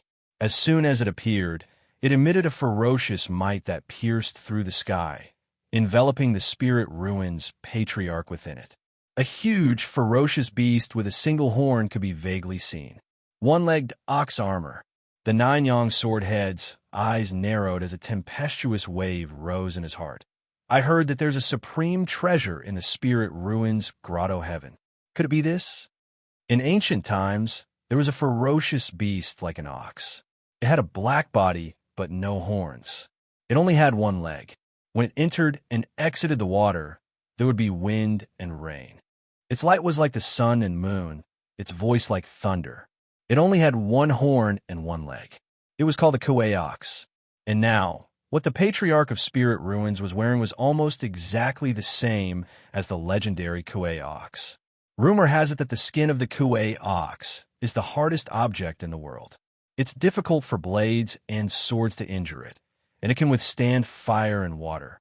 The Palace Master of the Sky Palace muttered, "I like to see how this sword can hurt me." The Patriarch of Spirit Ruins smirked coldly. Instead of retreating, He took a step forward and charged at Yi-chun. At that moment, the silhouette of a purple giant appeared behind him. The giant was hundreds of meters tall, and its appearance was solemn and dignified. The space around it was instantly destroyed. Plop, thump, thump. At the same time, the tens of thousands of people on the ground felt a divine might descend from the sky. All of them prostrated on the ground, and those with weaker cultivations had their bodies and souls shattered on the spot. Avatar, that's a saint's avatar. Someone almost roared out loud. The so-called martial saint was a saint among martial artists. When one reached this level, they would condense an avatar, which contained the martial artist's will toward heaven and earth. Once the avatar appeared, it would suppress everything. Oh no. The expressions of the Nine-Yang sword head and the Sky Palace master changed slightly. Then they waved their sleeves and pushed the tens of thousands of people on the ground back 3,000 meters. This was a battle between martial saints. Just the aftershock was enough to completely shatter the entire Tianxian mountain. Boom! Then, everyone saw the saint's avatar behind the Patriarch of Spirit Ruins let out a long roar, turning the space within a radius of 3,000 meters into a world of flames. A scarlet light that looked like a heavenly fire swept through the world. It was like the wrath of a fire god. With torrential flames, it collided with Yi-chun's sword river directly. Rumble. At that moment, the void was destroyed and the earth shook. Half of the entire Tianxian mountain turned into a sea of fire. Suddenly, a sword gleam appeared from the endless sea of fire and slashed at the Patriarch of Spirit Ruins like a bolt from the blue. Under this sword strike, half of the Tianxian mountain's peak was flattened. Shock flashed through the Patriarch of Spirit Ruins' eyes as well. The power of Yi-chun's sword strike was beyond his imagination. His arm shook and he retreated. Swoosh! As he retreated, a thin figure flashed past like a startled swan. A bolt of purple lightning followed the figure. The purple sword gleam tore through space and slashed at the Patriarch of Spirit Ruins under his terrified gaze. It was too fast and too powerful. There was no time to dodge at all. In the end, it slashed at the Patriarch of Spirit Ruins' chest. Rumbling sounds shook the sky, and then a miserable shriek exploded in the void. Under everyone's gazes, the Patriarch of Spirit Ruins was sent flying. The armor on his body shattered, revealing his bloody chest. It was a ghastly sight. At that moment, the world was dead silent. Defeated. The Spirit Ruins Grotto Heaven's Supreme Elder was defeated.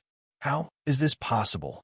The expressions of the Nine-Yang sword head and the Sky Palace master changed.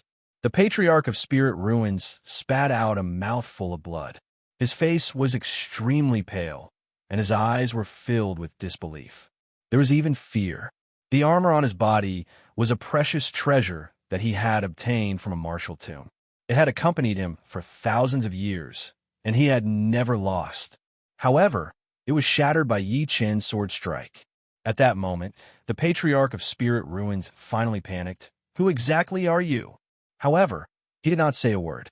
He took a step forward with the true martial thousand lightning sword in his hand and charged at the former.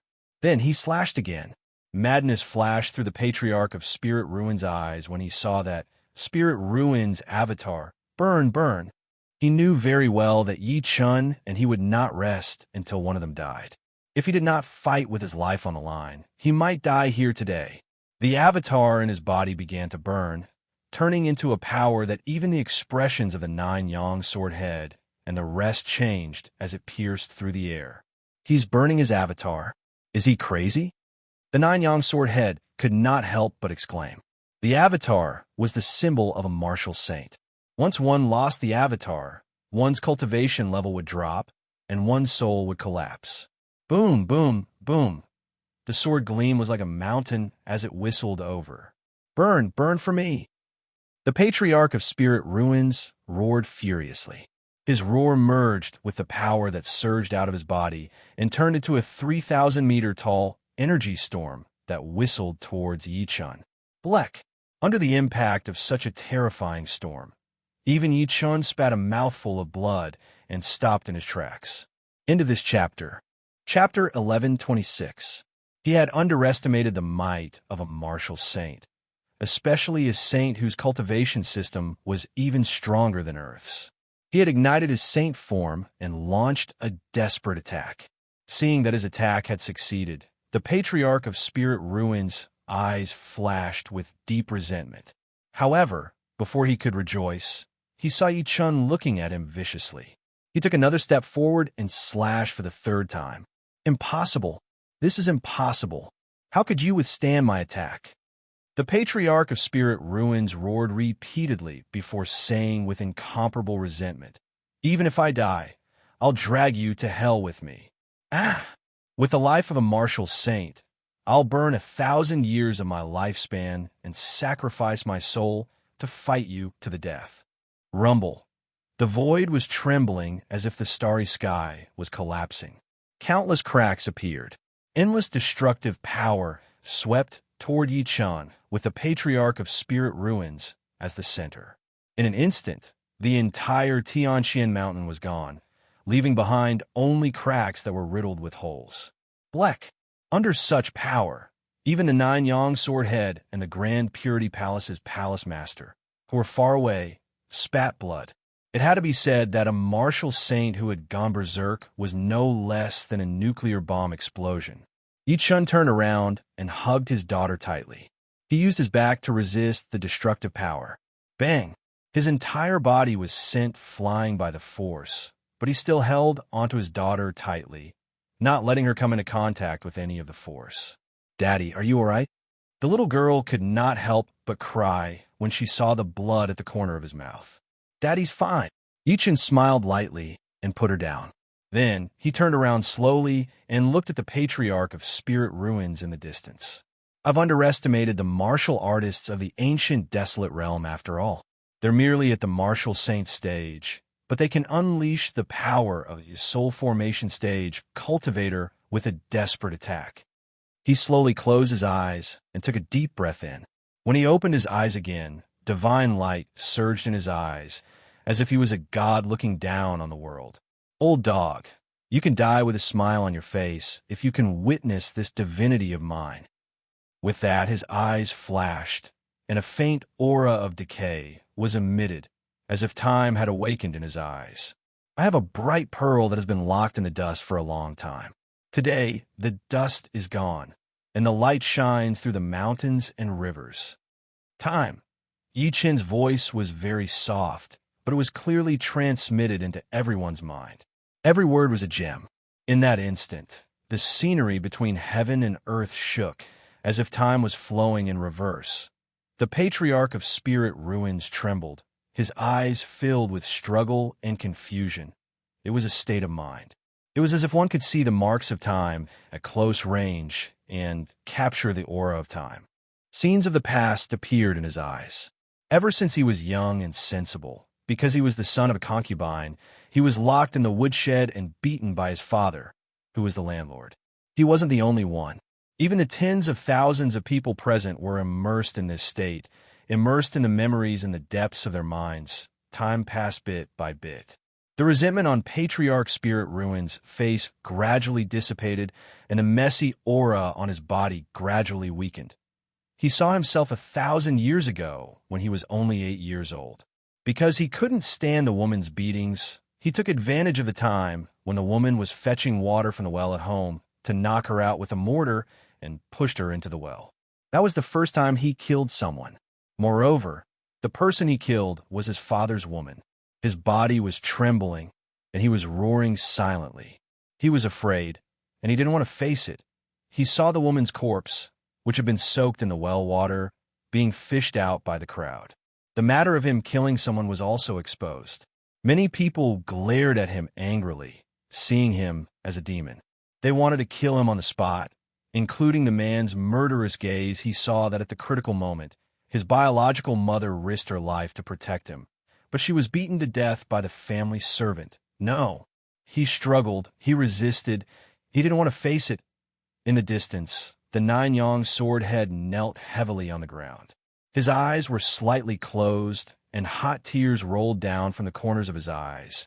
He saw himself bringing along his sister, whom he had picked up when he was young. The two of them lived in a dilapidated temple and depended on each other. He saw himself begging on the streets during the day, and even pickpocketing, stealing other people's belongings to support his sister. He also saw his sister being forcibly captured by human traffickers and sold to a rich family as a maid to raise their blessings. She married an old man who was about to die. He did not know how much time had passed. It felt like a breath, but it also felt like 1,000 years. Sure, Qian Han knelt on one knee and tried to grab something with his hand. He muttered, "You a sister." The Nine-Yong sword head roared hysterically. His body trembled heavily, and then he suddenly woke up. Then he saw the Grand Purity Palace's palace master beside him lying on the ground in a disheveled state. She cried out as if she was having a nightmare, and there was a hint of lust on her face. He saw the tens of thousands of martial artists present seemed to have gone mad. Some were shouting, some were crying, and some were laughing maniacally. What kind of divinity is this? The Nine-Yong sword head felt a chill run down his spine. Then he looked at Yi Chun in the distance in shock. A single divinity had caused tens of thousands of people to fall into a nightmare. Even a martial saint like him was no exception. He subconsciously looked in the direction of the Patriarch of Spirit Ruins, but the scene that entered his eyes made his scalp go numb. At that moment, the Patriarch of Spirit Ruins was sitting still. His entire body was as thin as a bag of bones. His eyes were wet with tears of blood, and his skin was as dry as tree bark dead.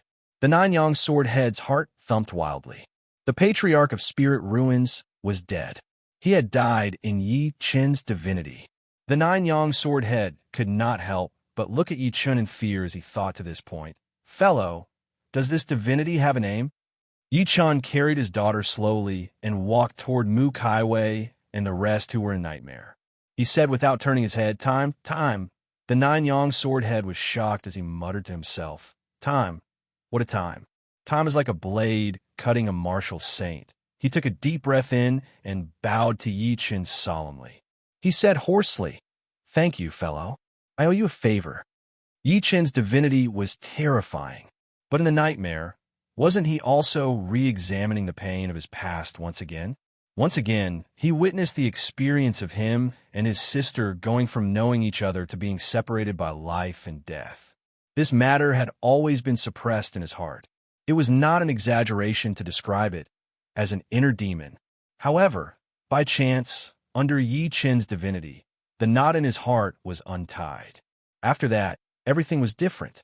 Even the Nine-Yong sword head and the rest were restrained by Yi Chen's divinity, let alone Mu Kaiwei and the rest.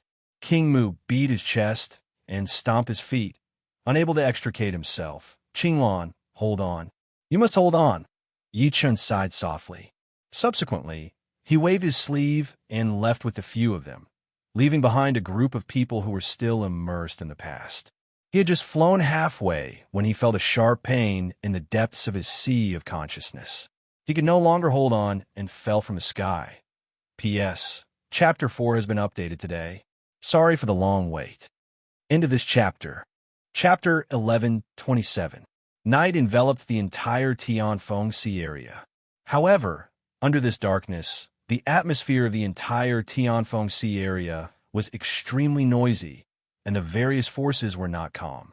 The mysterious young man had arrived at the 100-sec competition, killed several people, and suppressed the 100-sec competition by himself.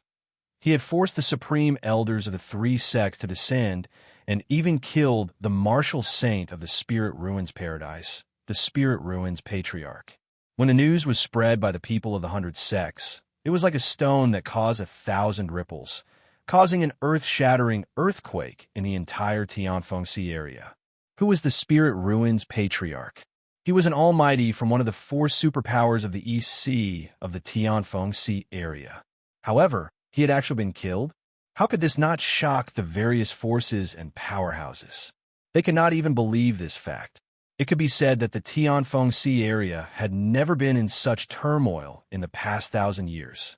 At that moment, All the forces in the entire Tianfeng Sea area mobilized their resources in an attempt to find out about Yi Chen's past. After finding out about Yi Chen's relationship with the King Mu Fort, countless forces rushed to the King Mu Fort with great gifts in the imperial city of the Great Li Dynasty. In the quiet and luxurious study room, the fragrance of sandalwood lingered, making one feel relaxed and happy. Beside a desk, a dignified figure was quietly reading the memorial in his hand. The Great Li Emperor, Shang Wudao, was an overlord who controlled the four superpowers. The flickering candlelight illuminated Shang Wudao's face, making it hard to tell whether it was dark or dark. There was a faint trace of terrifying majesty exuding from within. He Jiming, that old thing, is actually dead. The former slowly closed the memorial and narrowed his eyes. The white-haired young man killed a martial king with a flick of his finger. In the end, he even executed a heaven-defying divinity. He stood up and slowly walked to the window. He stood with his hands behind his back and raised his head to look at the lights outside. His eyes flickered. King Mu Fort, King Mu, you've played a good move for me, Your Majesty. At this moment, the silence of the study room was suddenly broken by the sharp sound of a door being broken. Then a black shadow appeared in front of the former like a ghost and knelt down on one knee. Your Majesty, bad news. I already know. Shang Wudao's expression was calm as he looked straight at the latter. What's the reaction from the Grand Preceptor? The Grand Tutor said that the Dali dynasty should draw this person to our side, and that we must not offend him. The man wanted to say something, but stopped. Even the Grand Preceptor, who's so upright, has given in? Shang Wudao squinted his eyes in surprise. Tell me something I don't know. Tonight, our Tianfeng Sea area is in an uproar. Various forces are heading to Tianfeng City. Even the Sea Clan has sent their emissaries. At this point, the man paused for a moment, as if it was difficult for him to speak. Including the first prince, the second prince, and the third prince, those three unfilial sons can't stand it anymore. Shang Wudao laughed heartily, as if he was not surprised at all. You are indeed my good son, Your Majesty.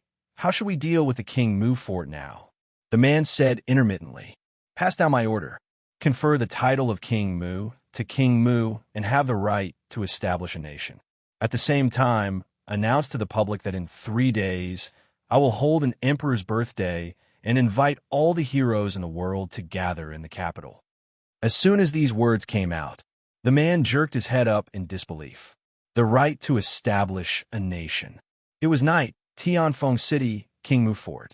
In a quiet room, Yi Chen lay quietly on the bed. His breathing was even and strong, as if he had fallen asleep. However, his face was a little pale. Meng Meng lay on the side of the bed, sleeping soundly on the former's arm. Occasionally, she would even talk in her sleep. At this moment, a soft knock on the door came from outside. One could vaguely see a beautiful figure reflected on the window. Whoosh! The little girl who was sleeping soundly woke up and looked outside the door vigilantly. Her little face seemed to be a little nervous. A gentle voice slowly came from outside. Meng Meng, can I come in? You're not allowed to enter. The hostility in the little girl's eyes increased greatly. She ran over and held the door tightly. You're bad people. Daddy was injured because he saved you. The person outside fell silent for a while before saying, Meng Meng, your daddy is injured. Uncle Sure specially brewed some medicine for me to send over. He can only recover after drinking the medicine. Hearing this, the little girl hesitated for a moment before tiptoeing to open the door, revealing a slightly haggard and exquisite face. It was Mu Kaiwei.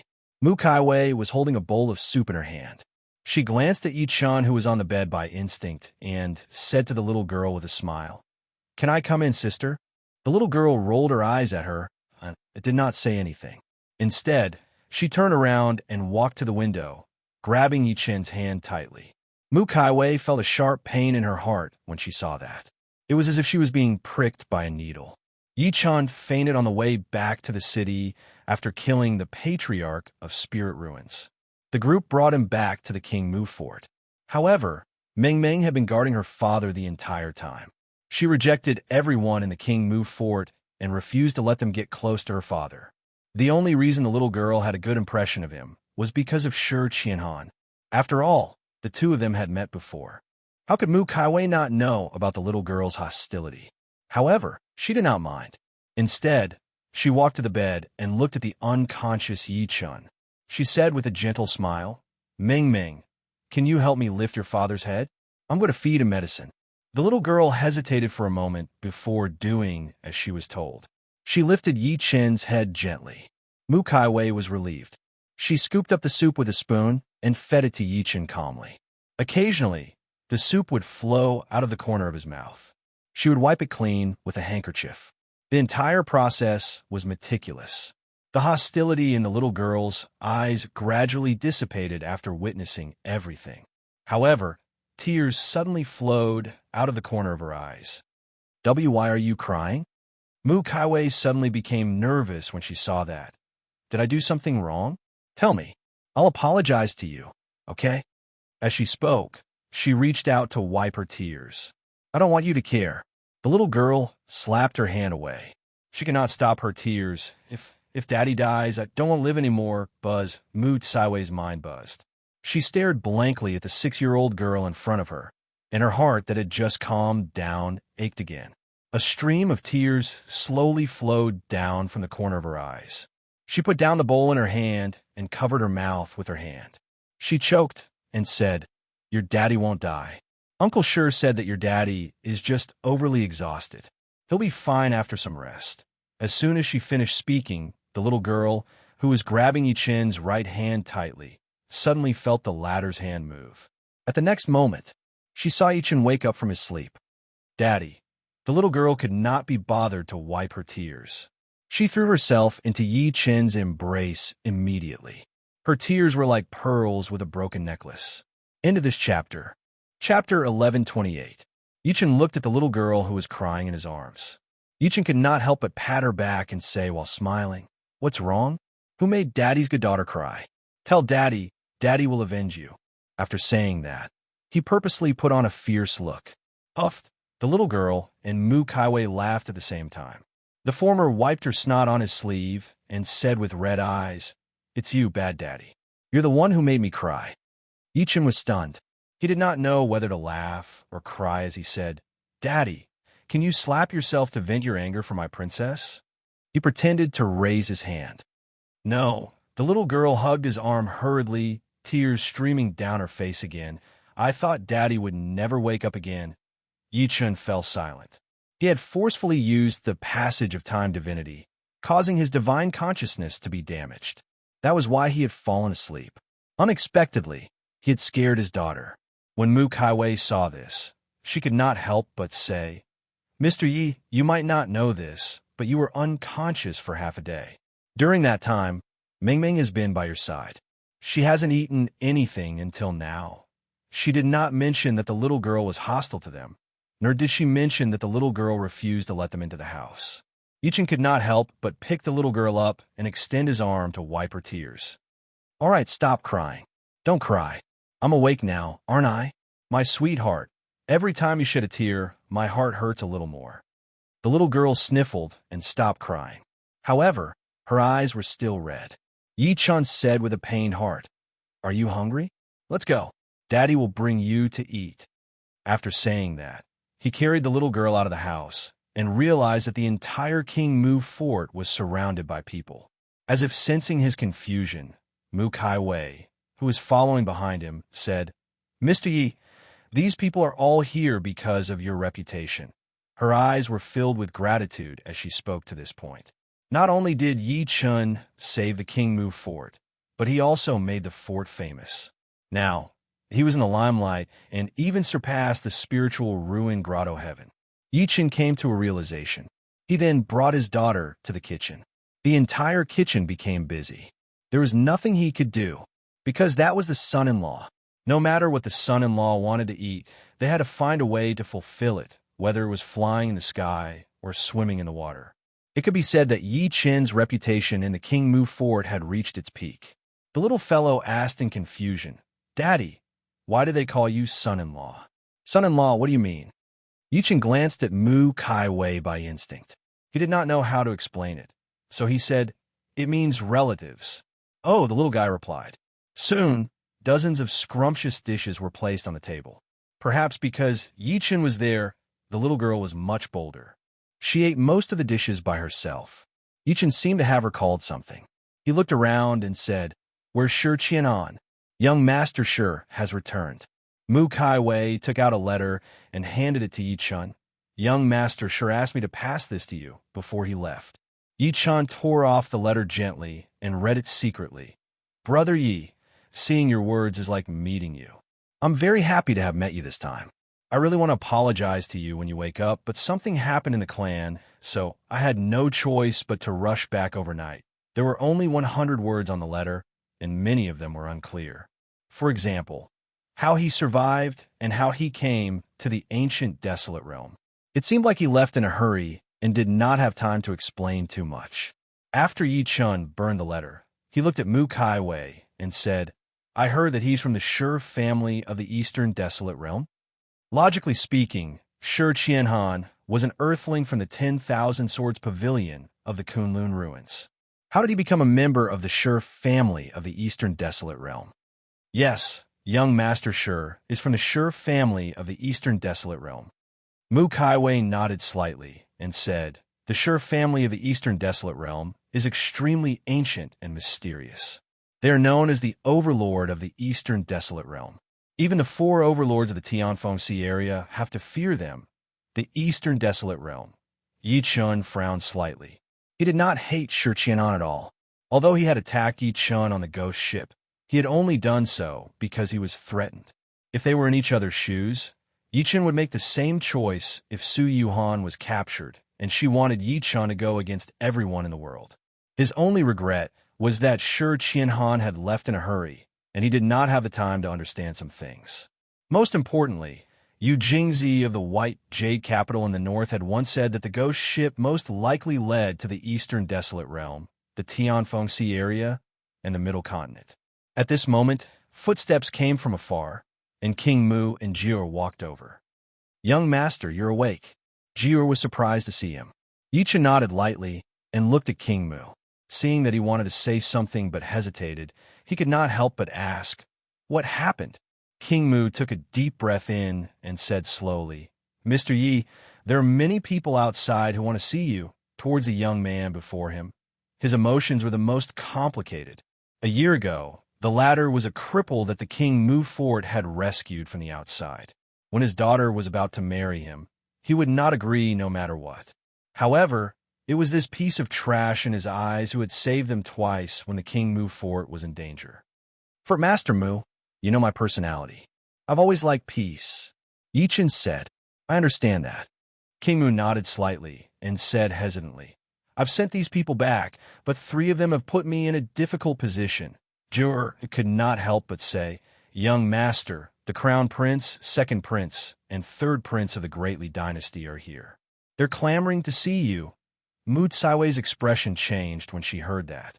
As one of the 4 overlords of the Tianfeng Sea area, although the Greatly Dynasty was extremely tyrannical to the outside world, there were all sorts of internal strife.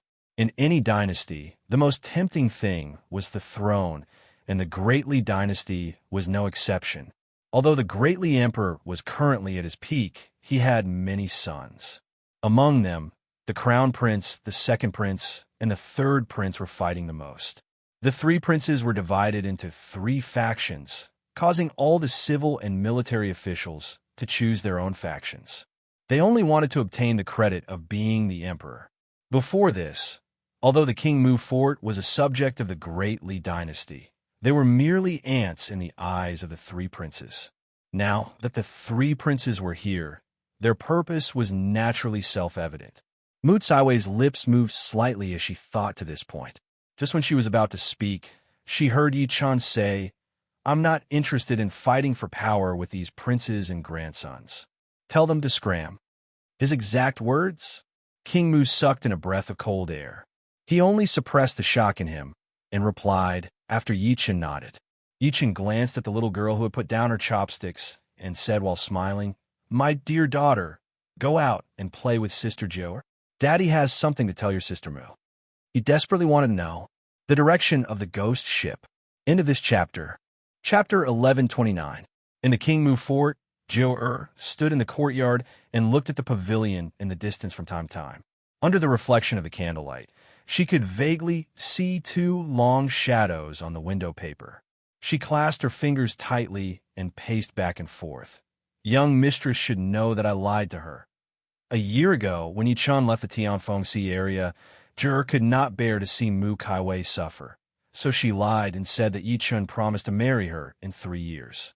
She knew it was not good to lie. However, she could not bear to let her young mistress be sad. After all, she and her young mistress had grown up together and were like sisters. They had already thought it through. However, Yi-chun had returned after only a year.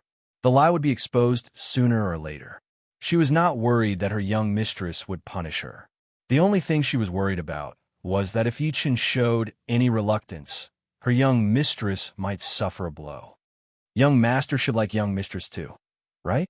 The little girl patted her mature chest and muttered, "Yes, young master will definitely like young mistress." In front of her, there was a group of children playing crazily. One of them was Ming Ming. Jiu could not help but glance at the little girl, and a hint of uncertainty flashed across her eyes. But young master already has a daughter. Judging from his daughter, she should be 6 years old, right? In other words, young master already had a family before he met young mistress and me. At the thought of this, the little girl's face immediately sank. She simply sat on the ground and held her chin with her hand as she stared at the little girl in a daze. I wonder what young master's wife looks like. If young master and young mistress get together, will young master's wife? In the pavilion, the red candles flickered. Half a year after you left, the conflict between the King Mu fort and the Great Li dynasty became more and more intense.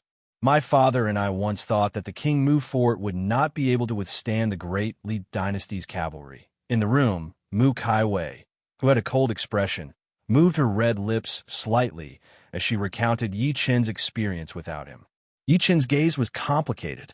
Although he had helped the King Mu fort eliminate the surrounding forces before he left, he had neglected the fatal threat of the Great Li dynasty. He could also imagine that after he left, the strongest people in the King Mu fort would only be Mu Kaiwei and King Mu. At most, they would be at the pseudo-emperor stage. It would be a pipe dream for them to go against the country. Mu Kaiwei sized him up with her beautiful eyes and said with a smile, "But at that time, the Dali dynasty did not attack us. Why?" Yi-chun was puzzled. "Because there's been a huge change." Mu Kaiwei recalled, "Half a year after you left, a netherworld ship sailed over from my Heaven Wind Sea region." Yi-chun's eyes gleamed when he heard that.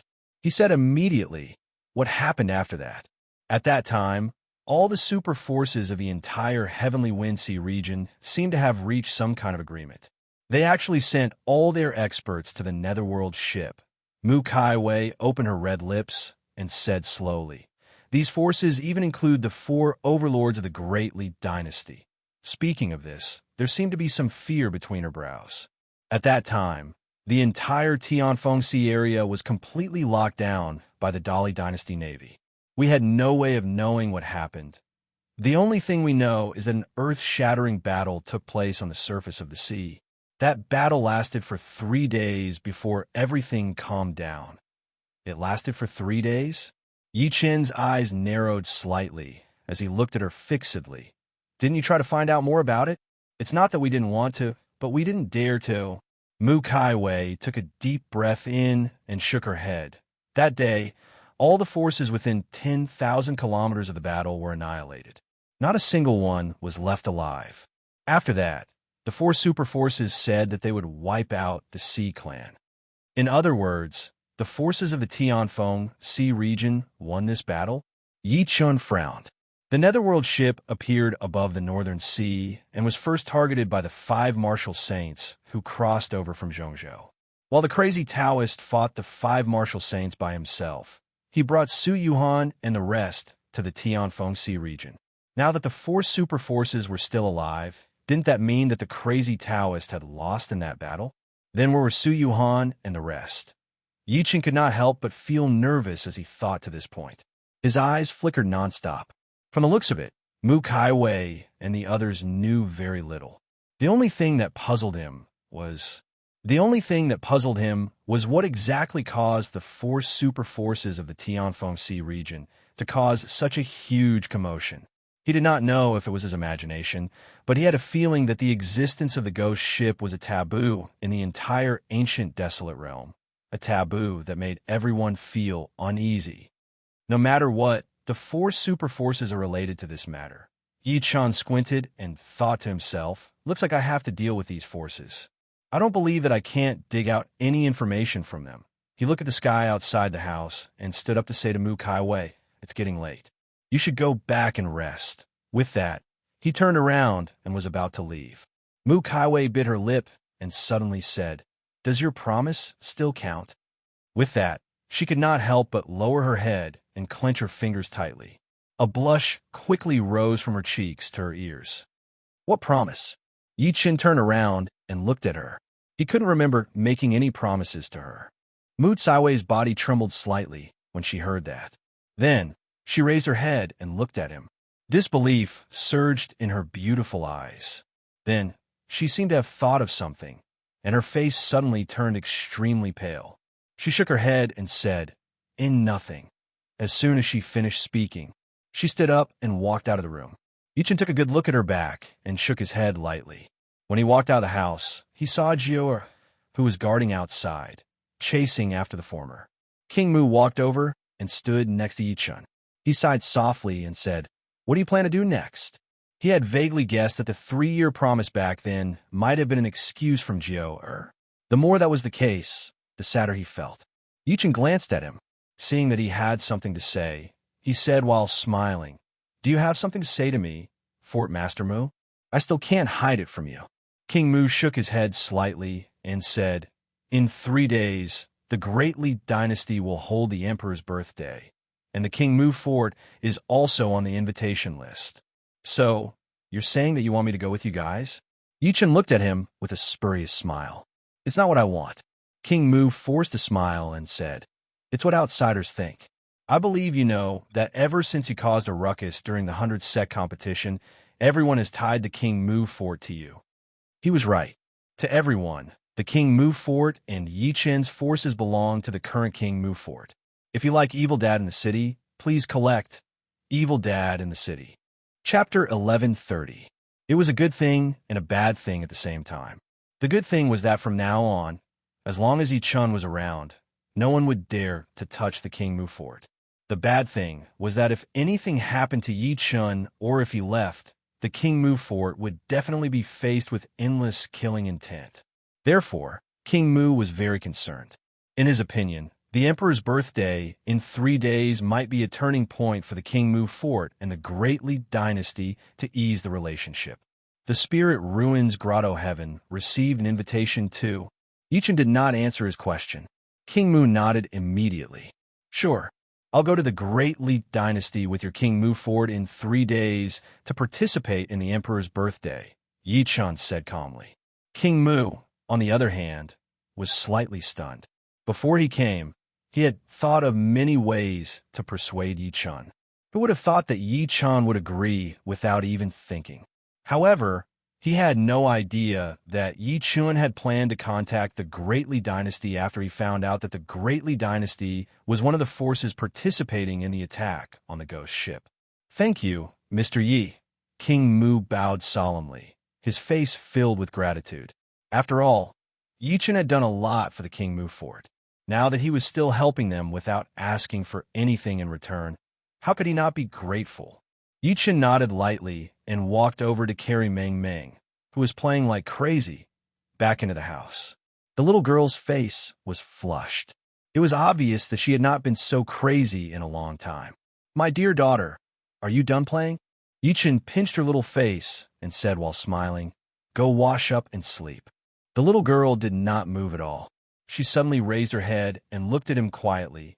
Daddy, when are we going to find Mommy? Soon. Isn't Daddy looking for her now? Yi Chen said with a headache. He did not know how to explain it to his daughter. After all, she was young and did not understand how an adult thought. You keep saying soon, soon. The little girl's eyes turned red as she choked, But I haven't seen Mommy in a long time. Why are you crying? Yichen panicked and went forward to hug her.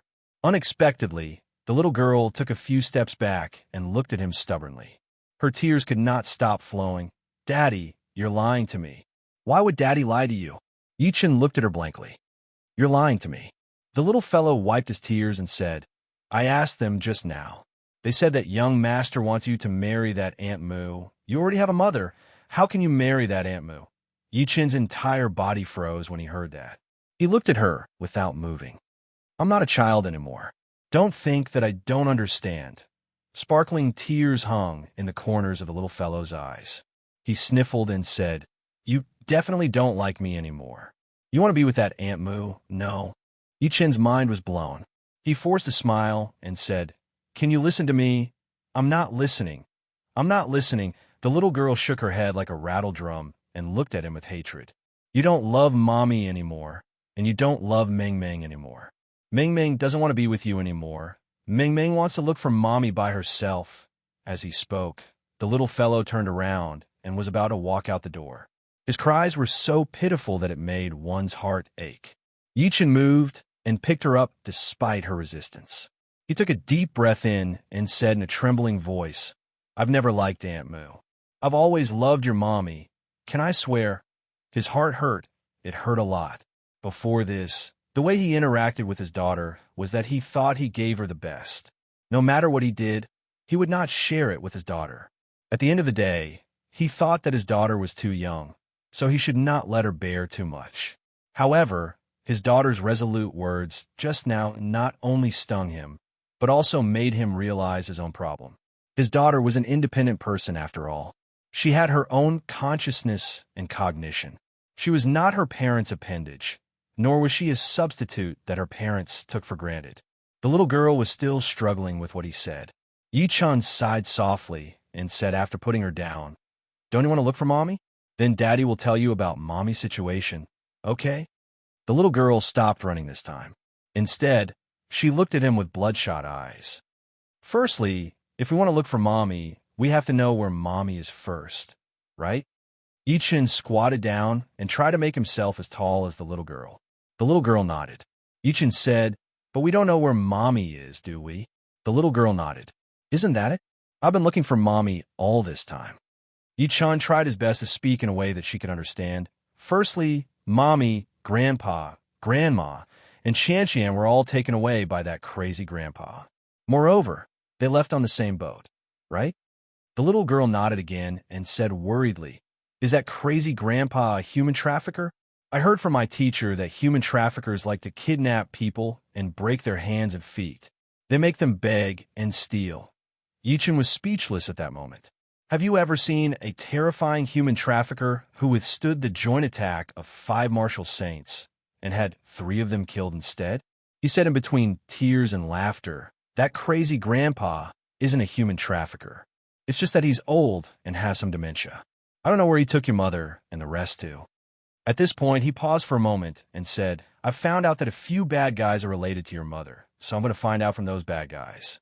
Do you understand? The little girl nodded at first, then shook her head and said in a daze, Since they're bad guys, how could they tell me where Mommy is? Then beat them up. Yichen pretended to be fierce. Beat them up until they tell me. Puffed. The little girl's tears turned into laughter. Yichen heaved a sigh of relief when he saw that she was in a much better mood. He explained, As for Daddy and Annie Moo, it's not what you think. Daddy doesn't like Annie Moo. I pretended to marry Annie Moo before, just like you guys were playing house. As soon as he said that, Moo Kai Wei, who was standing outside the house, froze. Her face turned pale at a visible speed. Young mistress. Jiao held her tightly. Moo Kai Wei forced a smile. I'm fine. Young master is too heartless. No, I have to talk to him. Jiao was furious. Let's go back. Moo Kai Wei stopped her. Moo Kai Wei stopped her. Her expression was extremely absent-minded, and she staggered as she walked 3 steps at a time. In the house, Yichen looked out of the window deeply. He then turned his head and said to his daughter, All right, if you have anything to say about Daddy in the future, you must say it, okay? Got it. The little girl lowered her head in embarrassment. Brat, you still know how to reprimand Daddy. Yi-Chen rubbed her hair angrily and hugged her. You don't know how sad what you said made Daddy. If you like Evil Dad in the City, please collect Evil Dad in the City. Chapter 1131. It was night, late at night. Yi-Chen only removed the little girl's foot from his leg after she fell asleep. He then got up and covered her with a blanket. After setting up a barrier in the house, he walked out quietly and disappeared into the boundless night. Kunwa Holy Land, one of the 4 super forces in the Tianfengxi area. Even though it was late at night, the Holy Land was still brightly lit and heavily guarded. Yi-Chen restrained his aura and went deep into the night. His divine consciousness spread out. His goal tonight was to meet the 9-yang sword leader of the Kunwa Holy Land. As an almighty of the Kunwa Holy Land, this person must know about the ghost ship. As his divine consciousness spread out, he immediately sensed the situation within a radius of 50 kilometers. Some disciples were sitting in the cave abode, meditating and cultivating. Some disciples guarding the mountain gate forced themselves to guard everything. Among them, the lowest cultivation base was a martial venerable, and the highest was a martial king. There were dozens of them. However, to his disappointment, he did not sense the 9-yang sword leader's aura after patrolling the entire Kunwa Holy Land. Is this person not here? Yi-Chen frowned slightly. Subsequently, he charged toward the main peak of the Kunwa Holy Land, Kunwu Peak. Inside Kunwu Peak, an old figure sat cross-legged in a cave abode that was filled with vitality. The moment Yi-Chen released his divine consciousness, the man's eyes suddenly opened. Lightning flashed through them. Someone barged into the Kunwa Holy Land. After saying that, he stood up and took a step out.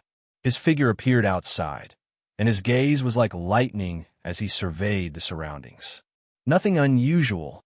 The old man seemed to heave a sigh of relief. Just as he was about to return, he suddenly turned around and looked behind him. In his eyes, a white-haired young man had appeared behind him without him noticing. The old man's heart skipped a beat. Just as he was about to speak, he realized that the white-haired young man's eyes seemed to have turned into huge black holes that were spinning violently. A few seconds later, his entire body became extremely relaxed, and he stood on the spot without moving at all. Yi-Chen's eyes flickered as he said, "Tell me, where did the 9-yang sword leader of the Kunwa Holy Land go?"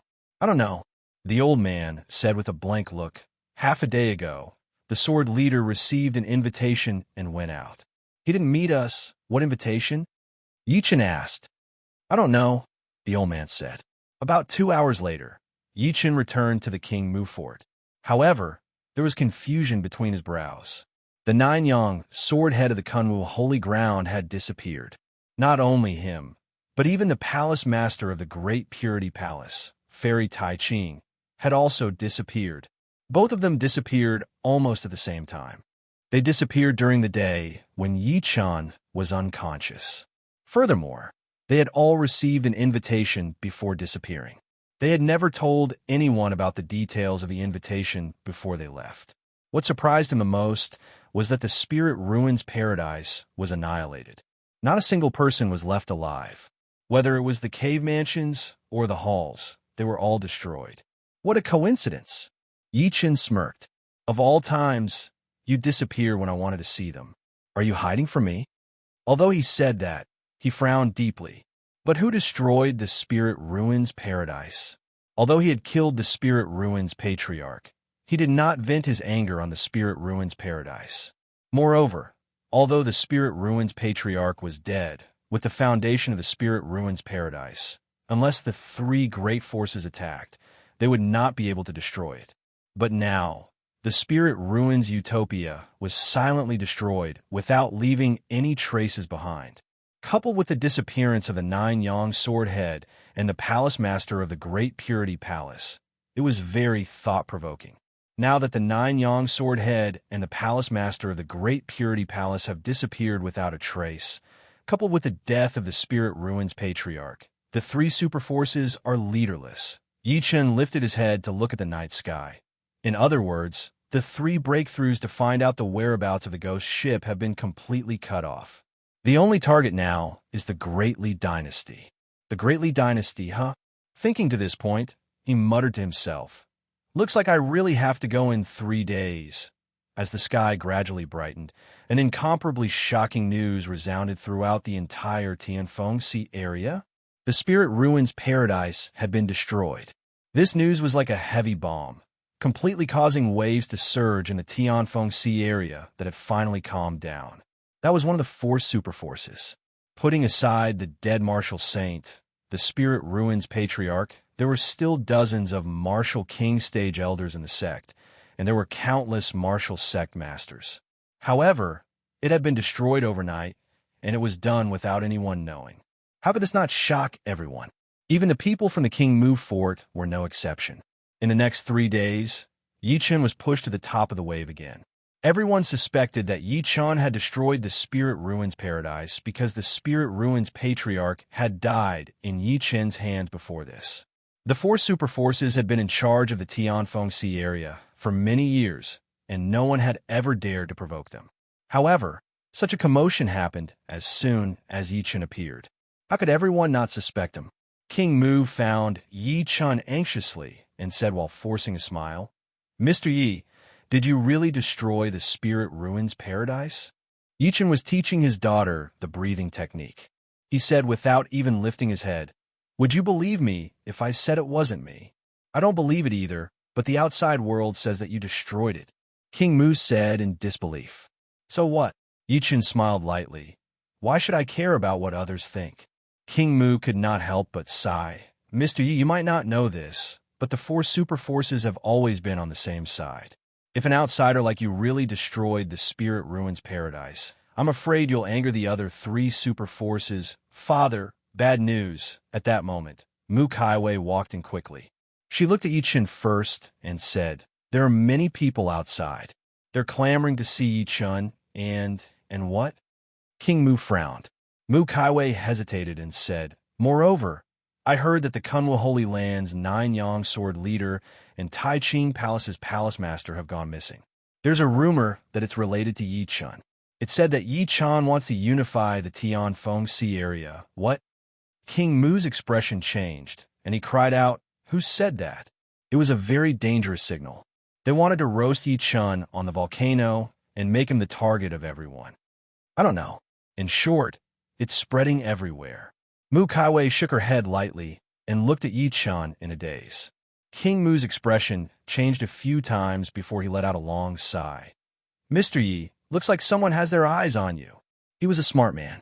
He knew that although Yi Chen could kill the Spirit Ruins patriarch, the battle was extremely intense. If he really destroyed the Spirit Ruins paradise or even killed the 9 Yang Sword leader and the rest, how could there be no commotion at all? Chapter 1132. What? Greatly Dynasty? In the King Mu fort, King Mu looked at Yi Chen in disbelief. His face was filled with shock. Mu Kaiwei, who was behind him, secretly inhaled sharply. Her phoenix-like eyes were tightly locked together. "The Greatly Dynasty is targeting Yi Chen?" "It's simple."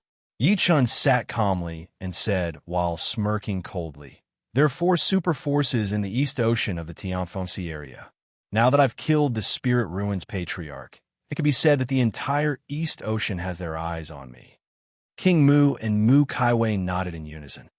And it was at this time that the Spirit Ruins Grotto Heaven was destroyed, and the Kunwa Holy Land's 9 Yang Sword Head and Tai Ching Palace's palace master disappeared one after another. Yi Chen squinted at the two of them.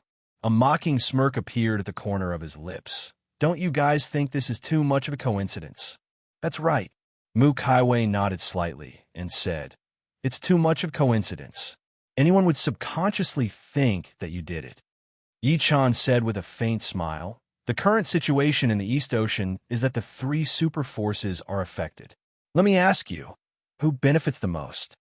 Mu Kaiwei and King Mu looked at each other and blurted out at the same time, "The Greatly Dynasty." "I see." King Mu came to a realization and muttered, "Moreover, the King Mu fort and the Greatly Dynasty have long had a grudge. If the Greatly Dynasty wants to eliminate the King Mu fort, they'll definitely target you first, Mr. Yi." He was in his 40s after all. Coupled with the fact that he was a ruler, he was naturally not a mediocre person. Therefore, He reacted with just a light nudge from Yichun. When he thought about how all of this was done by the Greatly dynasty, he shuddered all over. He had openly granted the king Mu Fort the right to establish a country. In the eyes of outsiders, it seemed extremely generous. However, he had secretly destroyed the Spirit Ruins Grotto Heaven and even caused the masters of the two super forces to disappear.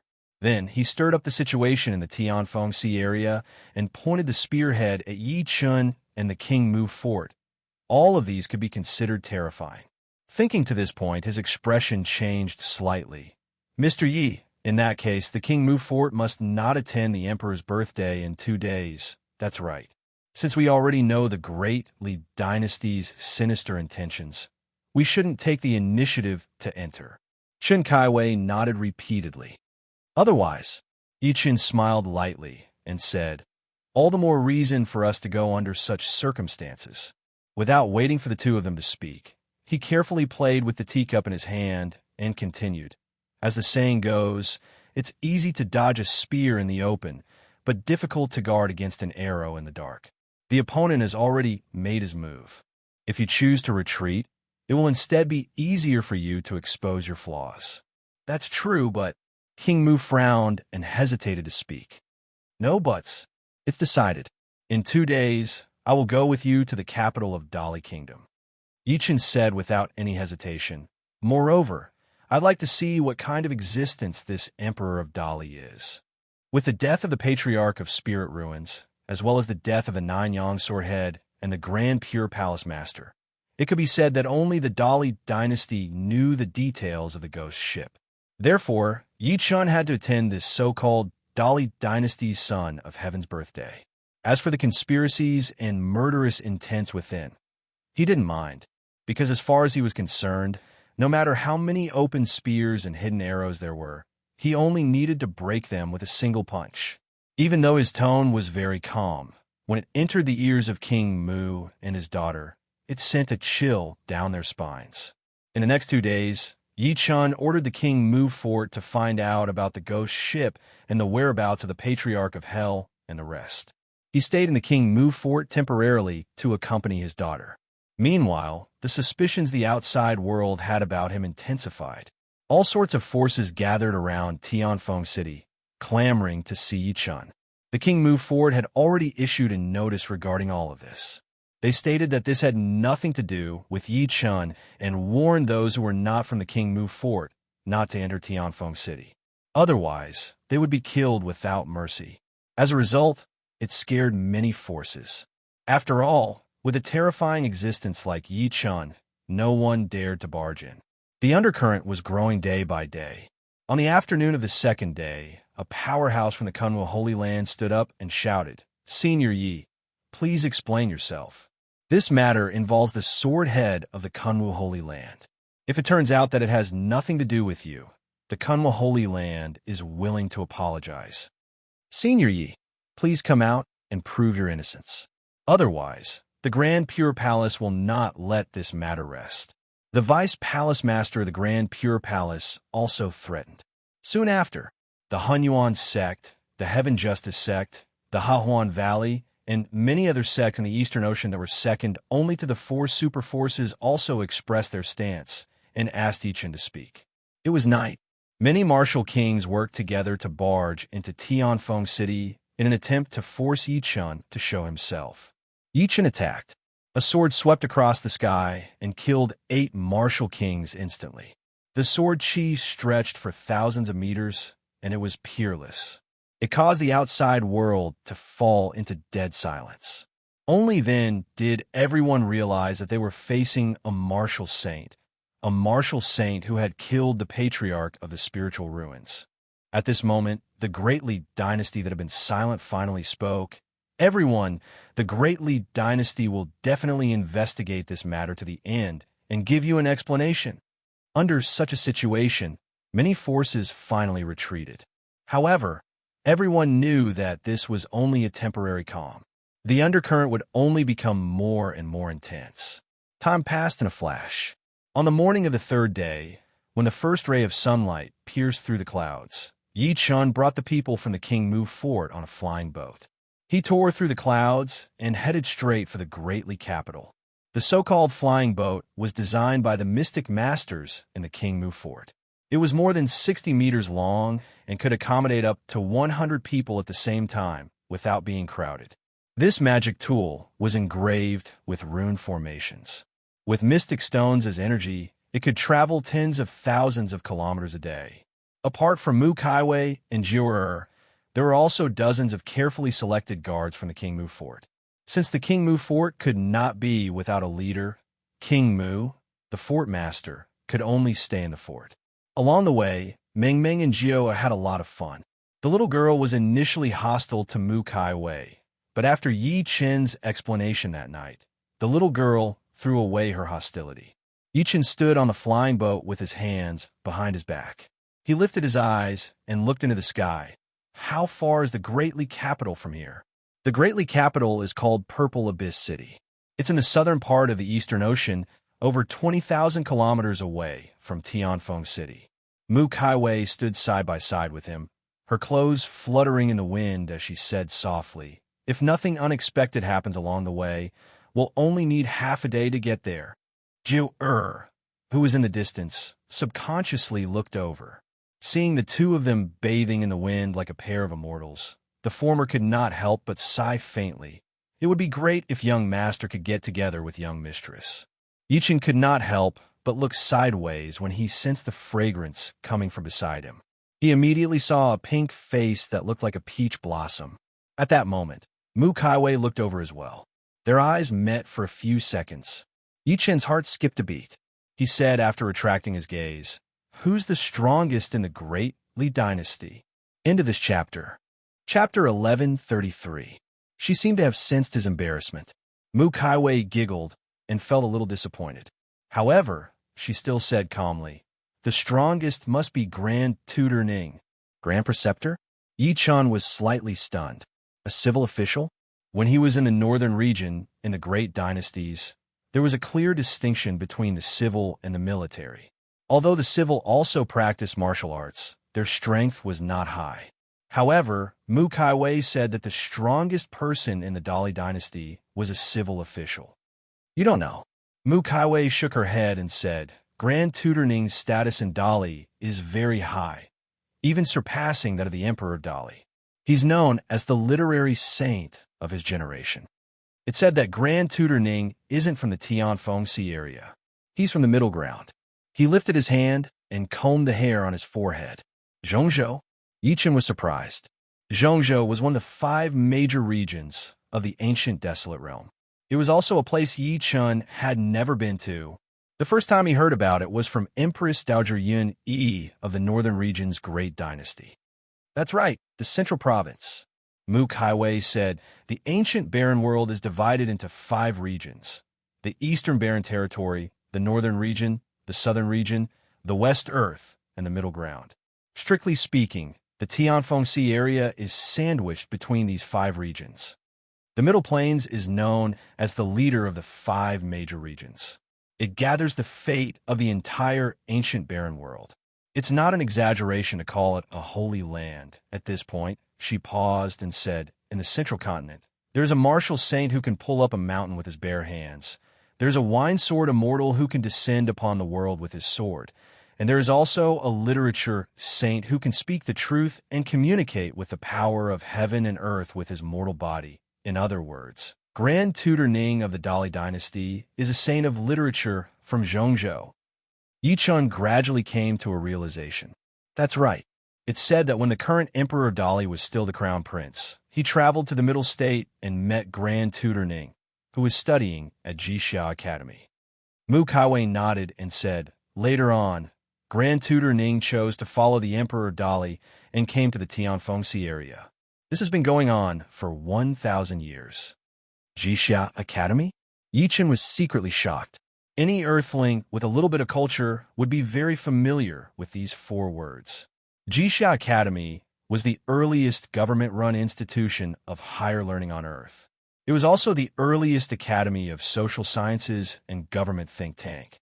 It was built during the Warring States period by Duke Huan of Qi, Tianwu.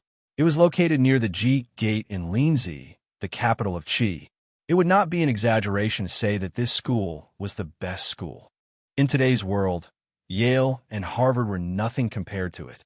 This was because during the Spring and Autumn Warring States period, and even during the Qing dynasty, this school had produced many great people, including military strategists, politicians, thinkers, and even important founding ministers. For example, Mencius, Xuanzi, and the other founders of the Confucian school all came from Jixia Academy. In addition, there were also Chunyu Zhou Zi, Zhou Yin, Tian Pian, Shun Zi, and so on. The prime minister of the Qing dynasty, Li Si, was a disciple of Sun Zi. However, after the first emperor ascended to the throne, he disliked the Confucian school and preferred the legalist school, so Li Si joined the legalist school. In short, Jixia Academy was the birthplace of the 100 schools of thought, including the Taoist school, Confucian school, legalist school, Famist school, military school, school of agriculture, school of Yinyang, and so on. Yi Qin's eyes flickered. It seems like the 9 saints betrayed Earth and came to the ancient desolate realm. They established Jixia Academy. Thinking to this point, he could not help but recall the grudge between Ying and the 9 schools. Moreover, Ying was now extremely powerful in the southern region. Sooner or later, the two sides would collide. He stared at Mu Kaiwei and asked tentatively, "What's the status of Jixia Academy in Zhongzhou?" "Supreme and supreme," Mu Kaiwei said softly. Jixia Academy affects the entire ancient desolate realm and is known as the only holy land. Especially the head of the academy, Lord Chancellor, is rumored to be close to an immortal. His disciples are all over the world. Yi Chun nodded secretly. Thousands of years ago, the Xi clan in the Tianfeng Sea area was in trouble, and the human race was weak. Later on, it was said that after the Emperor of Dali ascended the throne, he appointed Grand Tutor Ning. Mu Tsaiwei's red lips parted slightly. Grand Tutor Ning has educated the people with poetry and books, regardless of their status. He has made shocking contributions to the strengthening of the human race, so everyone regards him as a literary saint. Even the leaders of the other 3 major forces have to respect him. Yi Chun smiled.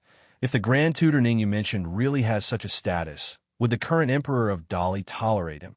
As the emperor of a generation, although he had the breadth of mind to embrace the 4 seas and all living things, he was still a god. However, he was often the most petty because he could not tolerate anyone who could threaten his position or even challenge the imperial power. From the fact that the Great Li dynasty had implemented the vassal system and suppressed the feudal forces like the King Mu Fort, it could be seen that the emperor of Great Li was also a ruthless person. Then the problem was, how could he tolerate Imperial Tutor Ning's great reputation? Actually, that's not true. Mu Kaiwei shook her head and said, the current emperor trusts Grand Preceptor Ning greatly. The ruler and his officials are very harmonious. Even if someone in the imperial court slandered Grand Preceptor Ning, the emperor would directly strip that person of his title and official position. Interesting. Yi Chun smiled lightly. In his opinion, Emperor Dali and Grand Tutor Ning were a bit like King Zhou of Shang and Grand Tutor when during the Shang and Zhou dynasties. However, he did not know if this emperor of the Dali dynasty was King Zhou of Shang. Mu Kaiwei continued, Grand Tutor Ning cultivates in fame and has long become a saint in literature. Rumor has it that his words can kill any evil demon. His calligraphy has suppressed many members of the Xi clan. It's no wonder that such a person can become the Great Li dynasty's #1. Yi Chun nodded lightly. Then, the atmosphere between the two of them became silent. Mu Kaiwei turned around and looked at Meng Meng, who was playing with with her beautiful black eyes. She smiled sincerely. This child is quite smart. After interacting with her for the past few days, she had really fallen for Meng Meng, even though the latter had been hostile to her before. Yi Chun looked at his daughter with doting eyes. She's not just smart, she's too smart. Where's her mother? Mu Kaiwei suddenly asked. The smile on Yi Chun's face froze, as if he was unwilling to mention it. The former's eyes dimmed, and she said softly, I'm sorry, I shouldn't have asked. Actually, it's nothing. Yi Chun shook his head and said, her mother has gone missing. To be honest, I brought her here to look for my wife. Missing? Mu Kaiwei was stunned at first. Then she said guiltily, I'm sorry. If there's anything you need, just tell me. The king moved forward will definitely do our best. Yichen nodded lightly and said nothing. He lifted his head to look at the boundless sea below. He had a feeling that there would definitely be some unexpected gains on this trip to the Dali dynasty. Time passed bit by bit. That afternoon, the flying boat arrived at the human city. From afar, everyone could see many towering cities towering below, surrounded by magnificent light screens of formations. We're here. Mu Kaiwei walked over and said softly, This is the outer city of Ziyuan City. 100 kilometers ahead is the capital. End of this chapter. Chapter 1134. The Great Li Dynasty was one of the 4 superpowers of the East Sea in the Tianfeng Sea area. It was located in the most fertile land in the East Sea. There were more than 10 states within its territory, and its territory covered hundreds of thousands of kilometers. There were billions of people. Yichen lifted his head and looked over. He saw fertile land that stretched for thousands of kilometers. There were strange flowers and plants, spiritual springs, and strange stones everywhere. The nearby mountains were spewing spiritual energy, and there were faint dragon veins surging into the city. It's stronger than the northern region. Yichen secretly shook his head. After his observation over the past few days, he realized that the northern region was much weaker than the Tianfeng Sea area. If a major dynasty were to go against the Great Li Dynasty, it would be like an ant trying to shake a tree. At the same time, all sorts of flying beasts flew past in the surrounding sky and landed less than 3,000 meters away from the city. On these flying beasts were all sorts of people in strange clothes. There were even existences that had cultivated to become spirits, and they did not hide their auras at all. Mu Kaiwei said in a low voice, Looks like these are all people who came to participate in the Emperor's birth. There are even forces from the West Sea, the South Sea, the North Sea, and even the Sea Clan. Let's land. Yichen said. Mu Kaiwei nodded and walked to the back of the flying ship. She ordered the person controlling the flying ship to land. Wow, is this the capital? This is my first time coming to the capital. As soon as they landed, Jiu widened her eyes like a curious baby as she sized up everything. Her eyes were filled with shock. Meng Meng, who was in her arms, said angrily, Ignorant woman. Little girl, who are you calling ignorant? Jiu immediately started fighting with her. The bickering between the two of them attracted the attention of many people in the surroundings. When they saw Mu Kaiwei and Jiu, many people were stunned. They were all stunned by the two women's appearances, but they did not dare to talk to them due to their courage. Just when Yi Chan was about to bring them into the city, a gentle voice came from the side. Fairy, I'm Wang Xiling from the Heavenly Sword Sect. May I know who you are? Then a young man in white with a long sword on his back slowly walked over. The young man was only 24 or 25 years old, and he had an extremely handsome face. As his voice fell, there were a lot of gasps in the surroundings. The Heavenly Sword Sect was a rank 7 sect in the Western Sea of the Heavenly Wind Sea region. As for this Wang Xiling, he could be considered to be somewhat famous in the Western Sea. Hearing the exclamations from the surroundings when he announced his name, the white-clothed Wang Xiling's smile became even more brilliant. Among Yi Chen's group, Mu Kaiwei was the most eye-catching. Her facial features were beautiful, and her temperament was otherworldly. Therefore, he could not help but stand up and try to chat with her. Mu Kaiwei looked at him coldly and said coldly, Get lost. Being reprimanded like this in front of so many people, Wang Xiling's complexion faintly became a bit unsightly. Miss, I don't have any evil intentions. Why did you speak so harshly? Could it be that you're looking down on my Heavenly Sword Sect? At this point, the two old men behind him took a step forward, and their auras locked onto Mu Kaiwei. Boom! At that moment, the dozens of guards of the king moved forward also took a step forward and fought against them. The expressions of the people around them could not help but change. They subconsciously took a few steps back, afraid that they would be implicated. You're right. However, how can a mere rank 7 sect like the heavenly sword sect enter Ms. Moo's eyes. At this moment, a magnetic voice exploded in everyone's ears. Tap, tap, tap. Immediately after, the sound of hurried horse hooves came from the city, and there seemed to be the sound of wheels grinding on the ground. Everyone turned around and saw a carriage made of pure gold coming from the city. The curtains of the carriage were drawn, and only an old man with a face full of wrinkles was holding the horse. Just as Wang Xiling was about to flare up, all the soldiers guarding the city knelt down on one knee and said in unison, "Greetings, Your Highness, King Zhao." The entire place instantly fell silent, and a few words echoed in their minds. King Zhao. Without a doubt, the person was definitely the third prince of the Great Li dynasty. In the entire Great Li dynasty, only he had the title of King Zhao. Whoosh, whoosh, whoosh, in an instant, even more people knelt down on one knee and shouted, "We pay our respects to Your Highness King Zhao." Only Yi Chun and the rest, as well as a few people, remained where they were. Wang Xiling swallowed the words that were about to come out of his mouth. Shock flashed through his eyes. There was no more sound in the carriage. Everyone could only continue kneeling as they watched the carriage rush out of the city gate. Subsequently, it stopped less than 10 steps away from Yi Chun and the rest.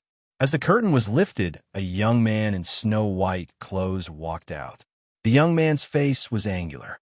Although he was young, he gave off a steady and dignified vibe. The young man in snow-white clothes landed softly. He ignored everyone and walked straight to Mu Kaiwei and Yi Chun. When he passed by Wang Xiling's face turned pale. He almost lost his balance as he said with a trembling voice, King Zhao." The Great Li Emperor had more than 10 sons in his life, but the most outstanding ones were the first prince, the second prince, the third prince, and the seventh princess. The 4 of them were talented and had reached martial king stage at a young age. They were comparable to the masters of many forces. Meanwhile, Wang Xiling was only a martial ancestor stage cultivator. How could he face the third prince's dignity head-on? However, the young man in snow-white clothes did not even look at him. After brushing past him, he smiled at Yi Chun and Mu Kaiwei. "Ms. Mu, Senior Yi, I, Shang Tianxing, have been waiting for you for a long time." The moment that was said, everyone fell silent. The dignified third prince of the Great Li dynasty, an outstanding person of the current era, had personally come to welcome Yi Chun and the rest. Meanwhile, Wang Xiling was dumbfounded. Initially, he thought that Mu Kaiwei and the rest were just people from a small force, so he tried to provoke them. Who would have thought that he was touching a tiger's? But Yi Chun had no expression on his face in the face of the third prince's enthusiasm. On the other hand, Mu Kaiwei bowed slightly and said politely, "How can I make the third prince come out of the city to welcome me?"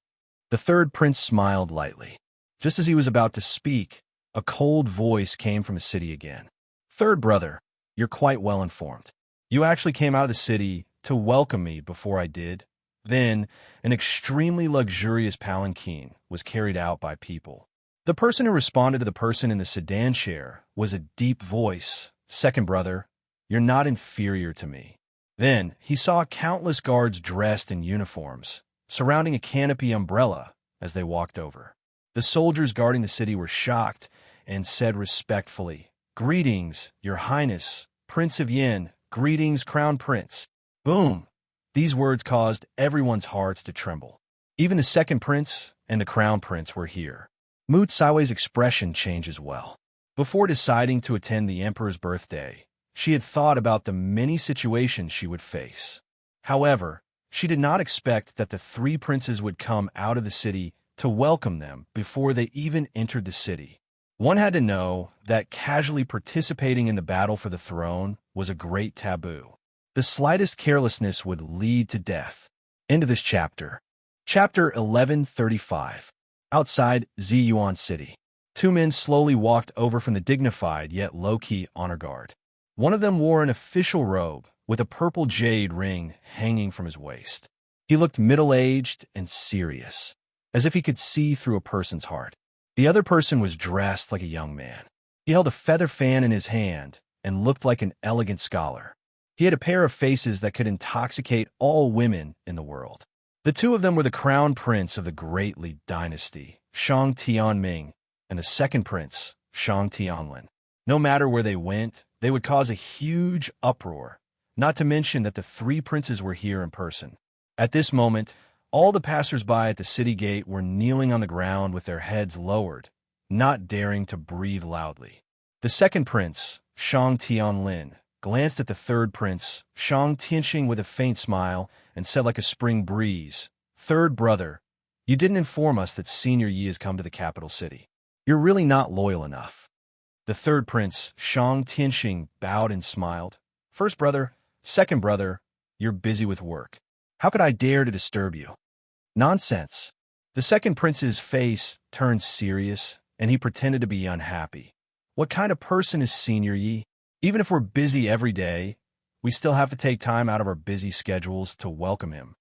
After saying that, he glanced at Yichun intentionally and said again, "Third brother, you're clearly not taking Senior Yi seriously enough. Not only are you embarrassing us, but you're also embarrassing the royal family." The third prince's expression darkened slightly when he said that. Then he said, "Second brother, you must be joking. Tianxing's respect for Senior Yi can be witnessed by the heavens and earth." The surrounding people remained silent. Mu Kaiwei secretly shook her head. It was no secret that the three princes were fighting openly and secretly for the throne. However, they did not expect the fight to reach such an extent. It could be said that every word was heartbreaking and every sentence was filled with killing intent. Yichun watched everything coldly from the sidelines. In the eyes of outsiders, the three of them might be noble descendants, but they were nothing in his eyes. Meanwhile, the three of them spoke of all sorts of respect in front of him and were secretly fighting each other. This method was truly unorthodox. "Enough." Crown Prince Shang Tianming's face darkened when he saw that the second prince and third prince were still going to speak, and he berated, "Is there a need to be so noisy in front of Senior Yi?" He took a step forward after saying that and clasped his fists at Yichun. "Greetings, Senior Yi. Senior, Yi must be tired from the journey. I prepared a banquet to welcome you." As soon as he said that, everyone kneeling on the ground lifted their heads to look at Yichun. Disbelief filled their eyes. The dignified crown prince actually called a young man senior? His tone was still so respectful. Could it be that this person was an almighty who could retain his youthful looks? "Senior Yi, Miss Mu." But at first, Prince Ling's mind was roaring. He suddenly recalled a person who had recently shaken the entire Tianfeng Sea area. That person seemed to be called Mad Southern Yi. He looked at Yichun immediately as he thought to this point. There was deep fear in his eyes. Yichun smiled faintly at Crown Prince Shang Tianming's good intentions. Just as he was about to speak, the second prince and the third prince took a step forward at the same time. The second prince smiled and said, "Senior Yi, I've also prepared a banquet for you. It's at the largest Feng Feng restaurant in the capital city. There's also singing and dancing. I obtained a mansion in my early years. It belongs to the famous landscape master, Master Shuha." The third prince was unwilling to be outdone as he said, "If Senior Yi doesn't mind, you can move there. I'll introduce some friends to Senior Yi." The crown prince and the second prince's expressions changed when they heard that. Clearly, they did not expect the third prince to be so generous. Meanwhile, the people around them could not help but perk up their ears. They seemed to be curious about what choice Yichun would make next. It was a battle between the three princes. If he chose one of them, he would definitely offend the other two. However, Yichun shook his head and said, "I appreciate your kindness, but I'm not interested. Please leave." Mu Kaiwei secretly heaved a sigh of relief when she heard that. Choosing none of them was the best choice. The three princes seemed to be unwilling. "Senior," Yichun's gaze turned cold, "I don't want to get involved in your mess, and I don't want to repeat myself." Only then did the three of them shut their mouths obediently. At that moment, the sound of horse hooves came from the city. Then, a donkey pulled a slightly shabby carriage out. The donkey was extremely thin and weak, as if it would collapse at any time. What was surprising was that it actually spoke human language as it pulled the carriage. Confucius said, "If you know it, if you don't know it, if you don't know it." The person in charge of driving the carriage was an old man. The old man was blind, and he was dressed very simply. In everyone's opinion, such an ordinary carriage would definitely stop after seeing the three princes' carriages. However, the carriage continued to advance. Instead, it was the three princes who ordered their men to clear a path for the shabby carriage. What shocked everyone the most was that the three princes bowed and cupped their fists, as if they were paying respects to the shabby carriage. Whoosh! The carriage stopped when it was less than 30 meters away from Yi-chun. After the blind old man got out of the carriage shakily, he walked to Yi-chun and said expressionlessly, "Mr. Yi, my master would like to see you." "Who's your master?" Yi-chun said, while smiling lightly. The blind old man was neither servile nor overbearing. He said sparingly, "Master said that you'll know when you get there." "How can you be sure that I'll go?" The smile on Yi-chun's face remained. "Master said that you'll definitely go," the blind old man said slowly. The conversation between the two of them confused everyone. Even Mu Kai-wei, Jiao-er, and the rest of the people from the King Mu fort were no exception. Just when everyone thought that Yi-chun would reject them, they heard him say, while smiling, "All right, Yi-chun, I'll go with you." Mu Kai-wei hesitated. The blind old man said, "I'm sorry, my master only wants Mr. Yi. You guys can wait here. Someone will arrange things for you." Yi-chun walked over and carried his daughter from Jiao's arms. He said, "Just listen to their arrangements. I'll look for you guys when the time comes." Mu Kai-wei could only nod.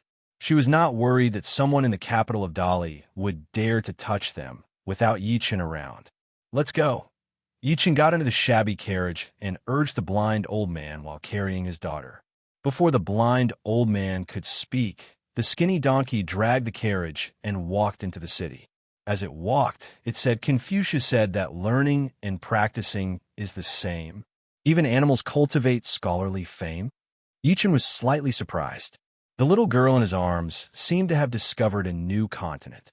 She stared at it with her jet-black eyes wide open. The blind old man only cared about driving the carriage and did not say a word.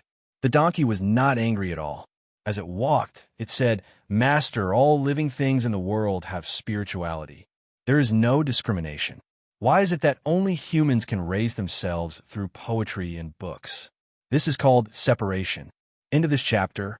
Chapter 1136. At the same time, in the Dali Imperial Palace, in the Imperial Garden, the Emperor of Dali, who was dressed splendidly, was holding a bucket of bait in his hand, quietly feeding the fish in the water. Behind him, a man in black knelt on one knee, as if he was saying something.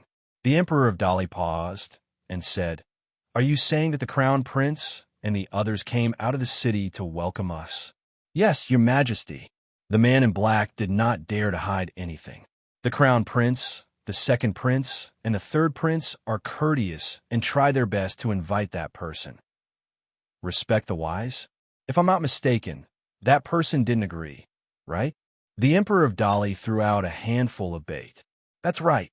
The man in black said respectfully, "That person rejected right away, but that person left with Grand Preceptor Ning's people. You don't understand?" The Emperor of Dali turned around and looked at him. The man in black prostrated. "I am slow-witted. The Grand Tutor is still too old-fashioned." The Emperor of Dali turned around and looked at the schools of fish fighting for food in the water. He said calmly, "It's been 1,000 years. The etiquette and music are about to collapse. The Grand Preceptor is still stubbornly sticking to that."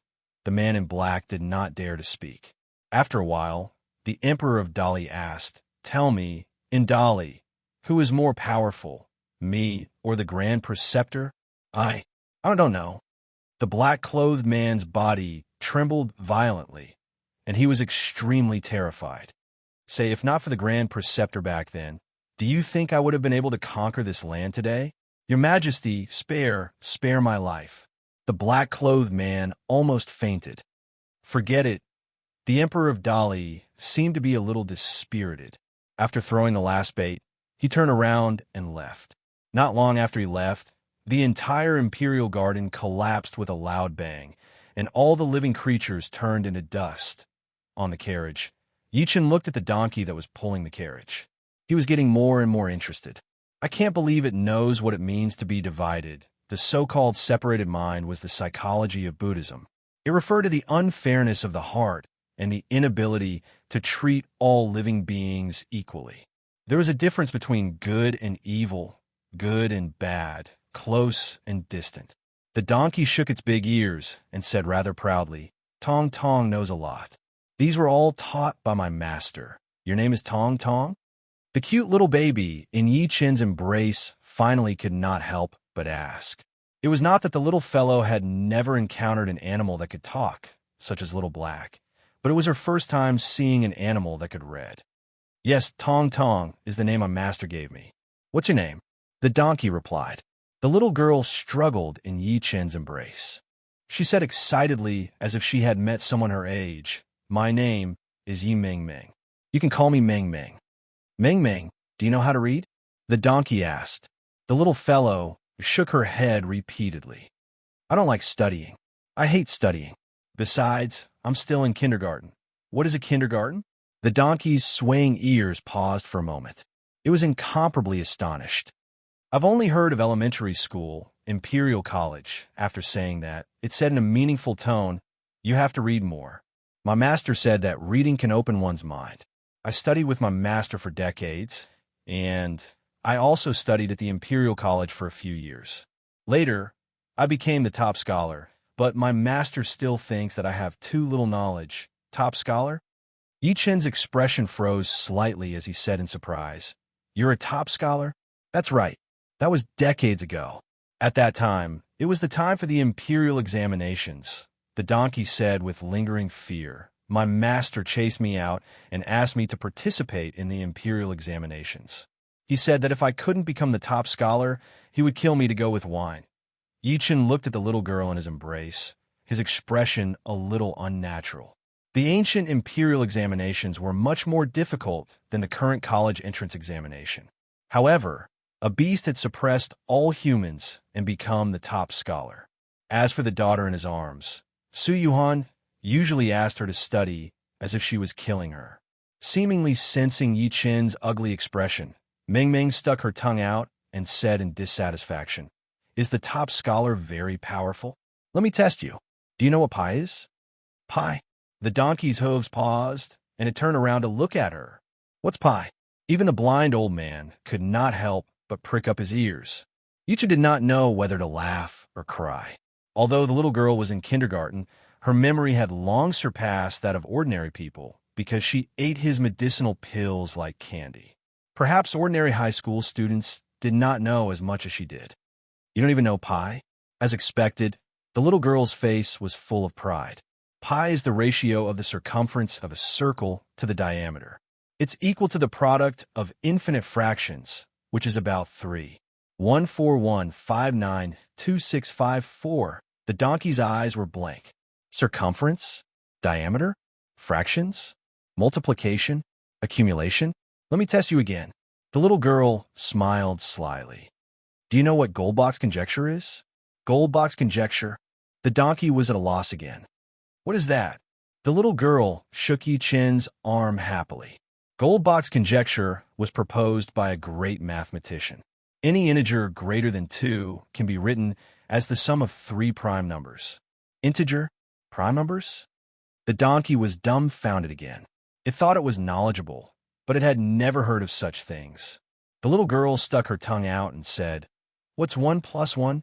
I know this. I've learned arithmetic. It's equal to 2. The donkey secretly sighed in relief. "How do you know it's equal to? How can you prove it?" The little girl was persistent. "Of course, it's equal to 2 according to the saint." "Who is the saint? A mathematician or a physicist? Did he prove that 1 plus 1 is equal to 2? What about the proof formula?" The donkey looked up at the sky. It was doubting life. Yi Chen looked at it sympathetically. Before this, it was a genius, but it was completely tricked by the mischievous little girl. Thinking to this point, he could not help but pinch the little girl's face. "All right, don't make things difficult for me. Is it appropriate for a modern person to bully an ancient person?" The blind old man glanced at the meditating donkey and could not help but urge, "Let's go." Although that was what he said, his lips could not stop moving. "Fortunately, I didn't show off my knowledge earlier. Otherwise, I would have embarrassed myself. When I get back, I must ask Master what pi is, what is circumference, diameter, and why 1 plus 1 is equal to 2. Thinking to this point, he regained his previous calmness. Master is a saint who governs the world. He's learned from ancient and modern times. He must know, right? The donkey, which was confused by the little girl's series of questions, walked very slowly. It took about an hour to reach its destination. It was a field that looked like an ancient mountain village. Smoke curled up from the chimneys, chickens crowed, and dogs barked. The only difference was that the villagers were all dressed in Confucian robes. Some of them were farmers holding scriptures in their hands, while some were manure pickers. Master, we're here. The donkey finally stopped in front of a wooden door. End of this chapter. Chapter 1137. After Yi Chun carried his daughter out of the car, he lifted his head and looked around. He saw that the wooden door in front of him was only 50 square meters wide. It was very shabby, as if it could not withstand the wind and rain. Behind the wooden door was a vegetable field. What was planted was nothing more than grains and the like. This way, sir. The blind old man led Yi Chun through the wooden door. After walking for about 2 kilometers, they saw a pond. Lotus flowers were blooming on the pond, and fish were jumping around. In the center, there was a lone boat quietly. On the lone boat, one could vaguely see a figure in a straw raincoat sitting on the edge of the boat. He did not move at all, as if he was fishing. The blind old man found a boat and ordered Yi Chun and the rest aboard it. He then rowed towards the lone boat. As the distance between them shortened, the face of the figure on the lone boat gradually became closer. It was a middle-aged scholar dressed in cotton clothes. He held a long rod in his hand, and a thin fishing line went straight into the water. What was surprising was that there was no hook or bait on the fishing line. Even so, there were still schools of fish gathered under the fishing line.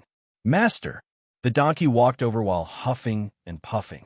It said in a muffled voice, "What exactly is 1 plus 1? Without waiting for the middle-aged scholar to speak, it seemed as if it could not hold back anymore and poured out all the beans. Also, what is pi? What is the circumference of a diameter? The moment he said that, even the blind old man looked at the middle-aged scholar curiously. Bang! A ruler suddenly appeared in the middle-aged scholar's hand and hit the donkey's head heavily. You're already so impetuous after going out.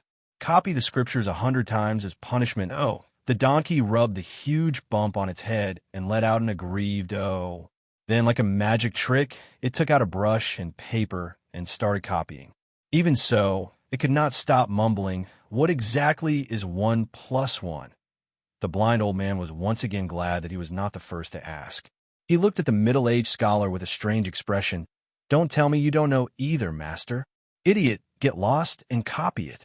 As if he had heard the mutter of the donkey, he struck it again with the ruler, and another bruise appeared on its forehead.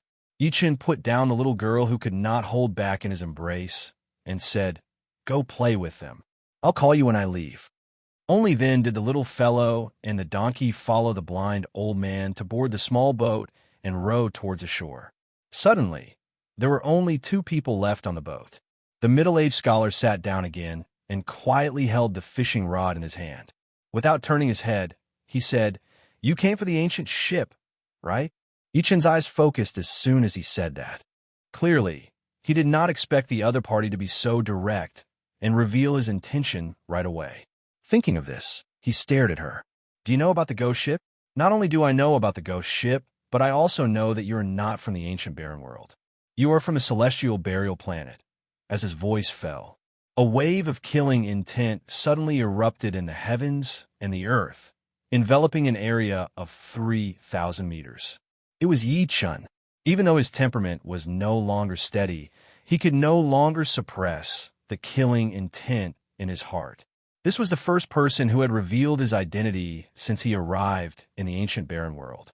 It was one thing for the other party to know, but he was so calm, giving off an unfathomable feeling. "You shouldn't have come here." Under the killing intent, the middle-aged scholar did not move at all, as if he was not affected at all. "The spirit ruins grotto heaven has been destroyed. The sword head of Nine Yang and the palace master of Tai Ching Palace have disappeared. The Great Li dynasty is the strongest, and the Eastern Sea is in panic. At this time, we are facing the Emperor's birthday. Powerhouses from all over the Southern Sea and Northern Sea will arrive. It can be said that undercurrents are surging and blood is surging. Yichen looked at him quietly when he heard that. He suddenly smiled. Aren't you the Grand Tutor of the Great Li Dynasty? Why are you telling me this? The middle-aged scholar put down the fishing rod and turned around to look at him carefully. He said word by word, because I can sense the little princess aura on you, Qian. Yichen's eyes focused. The middle-aged scholar's gaze softened when he heard that. Looks like you've indeed seen the little princess. Who exactly are you? Yichen spread his divine consciousness and sealed the surrounding space. He said coldly, I suggest you don't do this with me. Otherwise, you might not be able to walk out of this place today. The middle-aged scholar smiled faintly.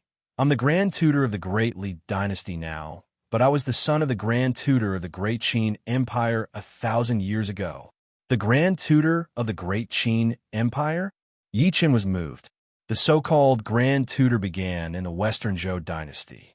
He was the assistant minister of the imperial court and the teacher of the emperor. He was in charge of the formulation and promulgation of etiquette. Together with the Grand Commandant and the Grand Tutor, they were known as the Three Dukes. This Great Qin is not that Great Qin. Grand Tutor Ning shook his head slightly and said, The Great Qin on the celestial burial planet has long been destroyed by the remnants of the 6 nations and the saints of the 9 schools. I'm talking about the Great Qin that was established in the ancient desolate realm by young Master Fuse's descendants and old subordinates. As soon as he said that, most of the doubts that Yi Chan had accumulated in his heart were gone. No wonder he saw the words Long live the Great Qin Empire on the ancient desolate realm stone tablet. No wonder the undead on the ghost ship called Qian the Little Princess. Thinking to this point, he frowned and said, Qian is Fu Su's descendant. Fu Su was the eldest son of the first emperor of the Qin Empire. He was considered by countless courtiers to be the most suitable successor to the throne. However, Fu Su was pure, upright, and benevolent. He was disliked by Li Si and Zhao Gao. After the first emperor died of illness, Zhao Gao changed the edict and made Hu Hai take the throne, forcing Fu Su to commit suicide. Later generations had also studied Fu Su, but there was insufficient evidence. There were many theories about Fu Su's wife and descendants. The most accepted one was that Fu Su's son was Prince Qin Xing, also known as the third king of Qin. After the death of the second king of Qin, Hu Hai, Zhao Gao supported Xing as the third king. However, Xing was killed when Xiang Yu led his army into Xianyang City for more than 40 days. No, Grand Tutor Ning shook his head and said, The little princess isn't young Master Fusu's biological daughter. She was adopted before young Master Fusu passed away. At that time, the little princess was still an infant. Yichen's eyes flickered slightly. In that case, the middle-aged couple on the ghost ship was not Qian's parents. They should be the old subordinates of the Great Qin Empire. However, what puzzled him was who was that crazy Taoist. Even with such strength, the Kunlun ruins had slaughtered the ghost ship. After young Master Fu Su died, our old subordinates brought the little princess to hide. We used the flying ship created by the Heavenly Craftsman clan to come to the ancient desolate realm, Grand Tutor Ning recalled. We were the first to come to the ancient desolate realm. Many of our old subordinates wanted to rebuild the Great Qin Empire and call it the later Qin Empire in an attempt to counterattack in the future. Who would have thought that a few hundred years later, the saints of the 9 schools and the remnants of the 6 countries would also descend upon the ancient desolate realm? At this point, his eyes were filled with sorrow. The remnants of the 9 schools and the 6 countries joined forces with the natives of the ancient desolate realm to attack the later Qin Empire.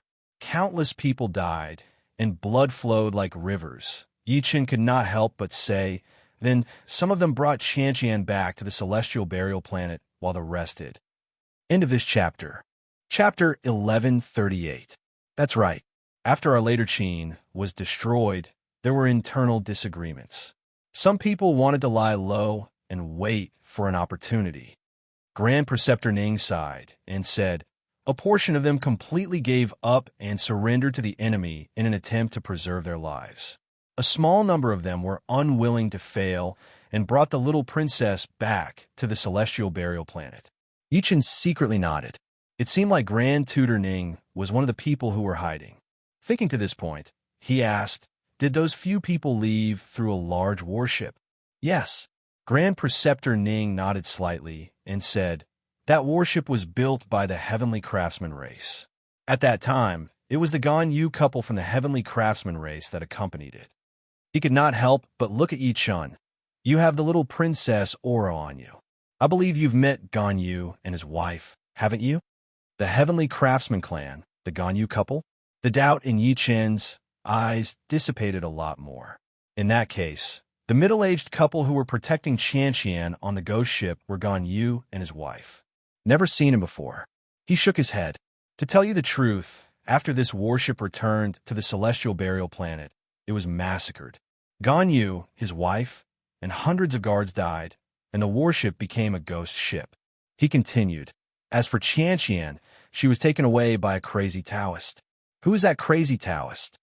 "He's called Elder Xian. In fact, this person's background is very special. Even though we are old ministers of the later Qin dynasty, we don't know much about him." Grand Preceptor Ning's eyes were filled with sorrow.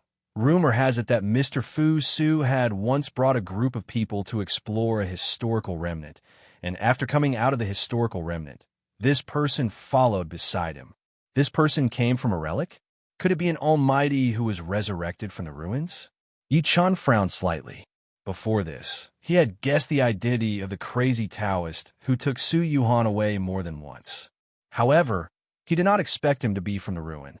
Elder Xian only listens to young Master Fu Su.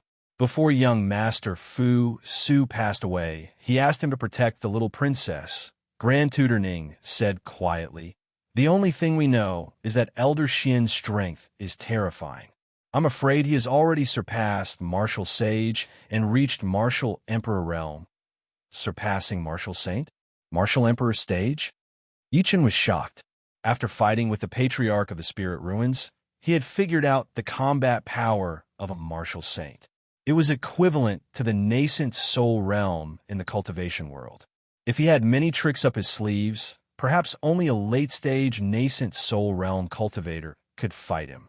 He had only recovered to the nascent soul initial stage, and he was only able to kill him by relying on the strength of his physical body and his soul formation stage divine sense.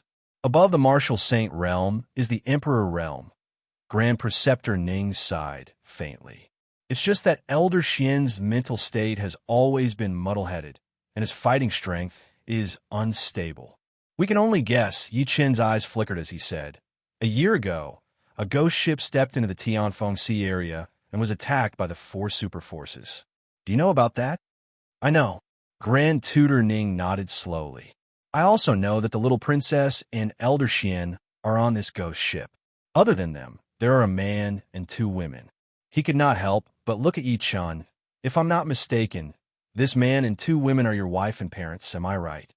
Yi Chen's expression turned grim as he said, "Since you're an old subordinate of the Qin dynasty, why did you watch them be trapped in danger? What do you think of my relationship with the Dali dynasty?" Grand Tutor Ning smiled and asked. Yi Chun said, "Outsiders regard you as the literary saint of the Dali dynasty. There are rumors that you're on good terms with the Dali dynasty's emperor and his ministers, and that you share the same ideals." "Haha!" Grand Tutor Ning suddenly burst out laughing. What a harmonious monarch and minister. What a congenial aspiration. He looked at Yi Chun and said firmly, "Do you know where the people of later Qin are? This is the Heaven-Wind Sea region." His clothes fluttered. The country collapsed, and the people of old Qin either died or fled. They fled to this desolate land where the sea races ravaged the Tianfeng Sea region to survive. Among the billions of people in the Tianfeng Sea area, 1/3 of them are the descendants of the Qin people. Yi Chen's heart jolted slightly, and his gaze slowly softened.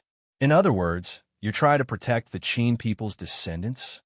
On the way here, He had learned from Mu Kai Wei that the Tianfeng Sea area was originally the world of the Sea Clan, and even the Dali dynasty had to live among them.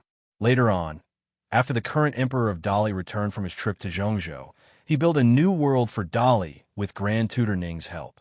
It could be said that Grand Tutor Ning had suppressed countless sea clans and won the current living situation for the humans of the Tianfeng Sea area. Shang Wudao promised me that he would treat the people of the world well and the descendants of the Qin people well. Grand Tutor Ning closed his eyes slightly, as if he was unwilling to look back. A year ago, I learned that the ghost ship had appeared in the Tianfeng Sea area and tried to save the little princess. However, he smiled bitterly. The Academy summoned me back at that time. The upper echelons of the Academy even personally sealed my sixth senses. This letter lasted for half a year. By the time this old man returned from the Learning Palace, the dust had already settled. The academy he was talking about was Jixia Academy. Yichen was silent for a few seconds before sighing. In other words, you don't know the details of the battle a year ago? Even though Shang Wudao hid it from me, I still found some clues. Grand Tutor Ning took a deep breath in and said slowly, there were a total of 20 saints in that battle. Most of them came from the 9 schools and the 6 kingdoms. 20. Yichen's eyes froze when he heard that. Even he had no chance of winning against such terrifying combat power. Grand Tutor Ning sneered. Among these 20 people, 5 of them were experts from the Qin Empire who came to support us. Even so, old Xian still killed 8 of them. What happened after that? Yichen's heart was in turmoil. I don't know what happened after that. Grand Tutor Ning said with a lonely expression, the only thing I know is that old Xian lost this battle. The 5 saints of the great Qin Empire who had been hiding for a long time died on the spot. The little princess and the rest have also disappeared. He shook his head with difficulty. However, I'm sure that they're not dead. They're in Zhongzhou. Zhongzhou, huh. Yichen immediately felt much more enlightened. As long as he was in Zhongzhou, his direction was clear. At that moment, a thought suddenly flashed through his mind. He immediately looked at the former and said, do you know about the first emperor? Why are you mentioning the incapable ruler? Grand Tutor Ning looked a little unhappy. The reason why we ended up like this is because of the incapable ruler. Yichen said, I heard that he appeared in the southern region. He seemed to have stirred up a monstrous killing intent. Of course. Grand Tutor Ning snorted coldly. The incapable ruler is settling accounts. Those who died in his hands all had enmity with the great Qin Empire back then. At this point, a hint of hatred appeared in his eyes. Most importantly, the incapable ruler is trying to find his avatar and successfully cultivate the 3 pure ones.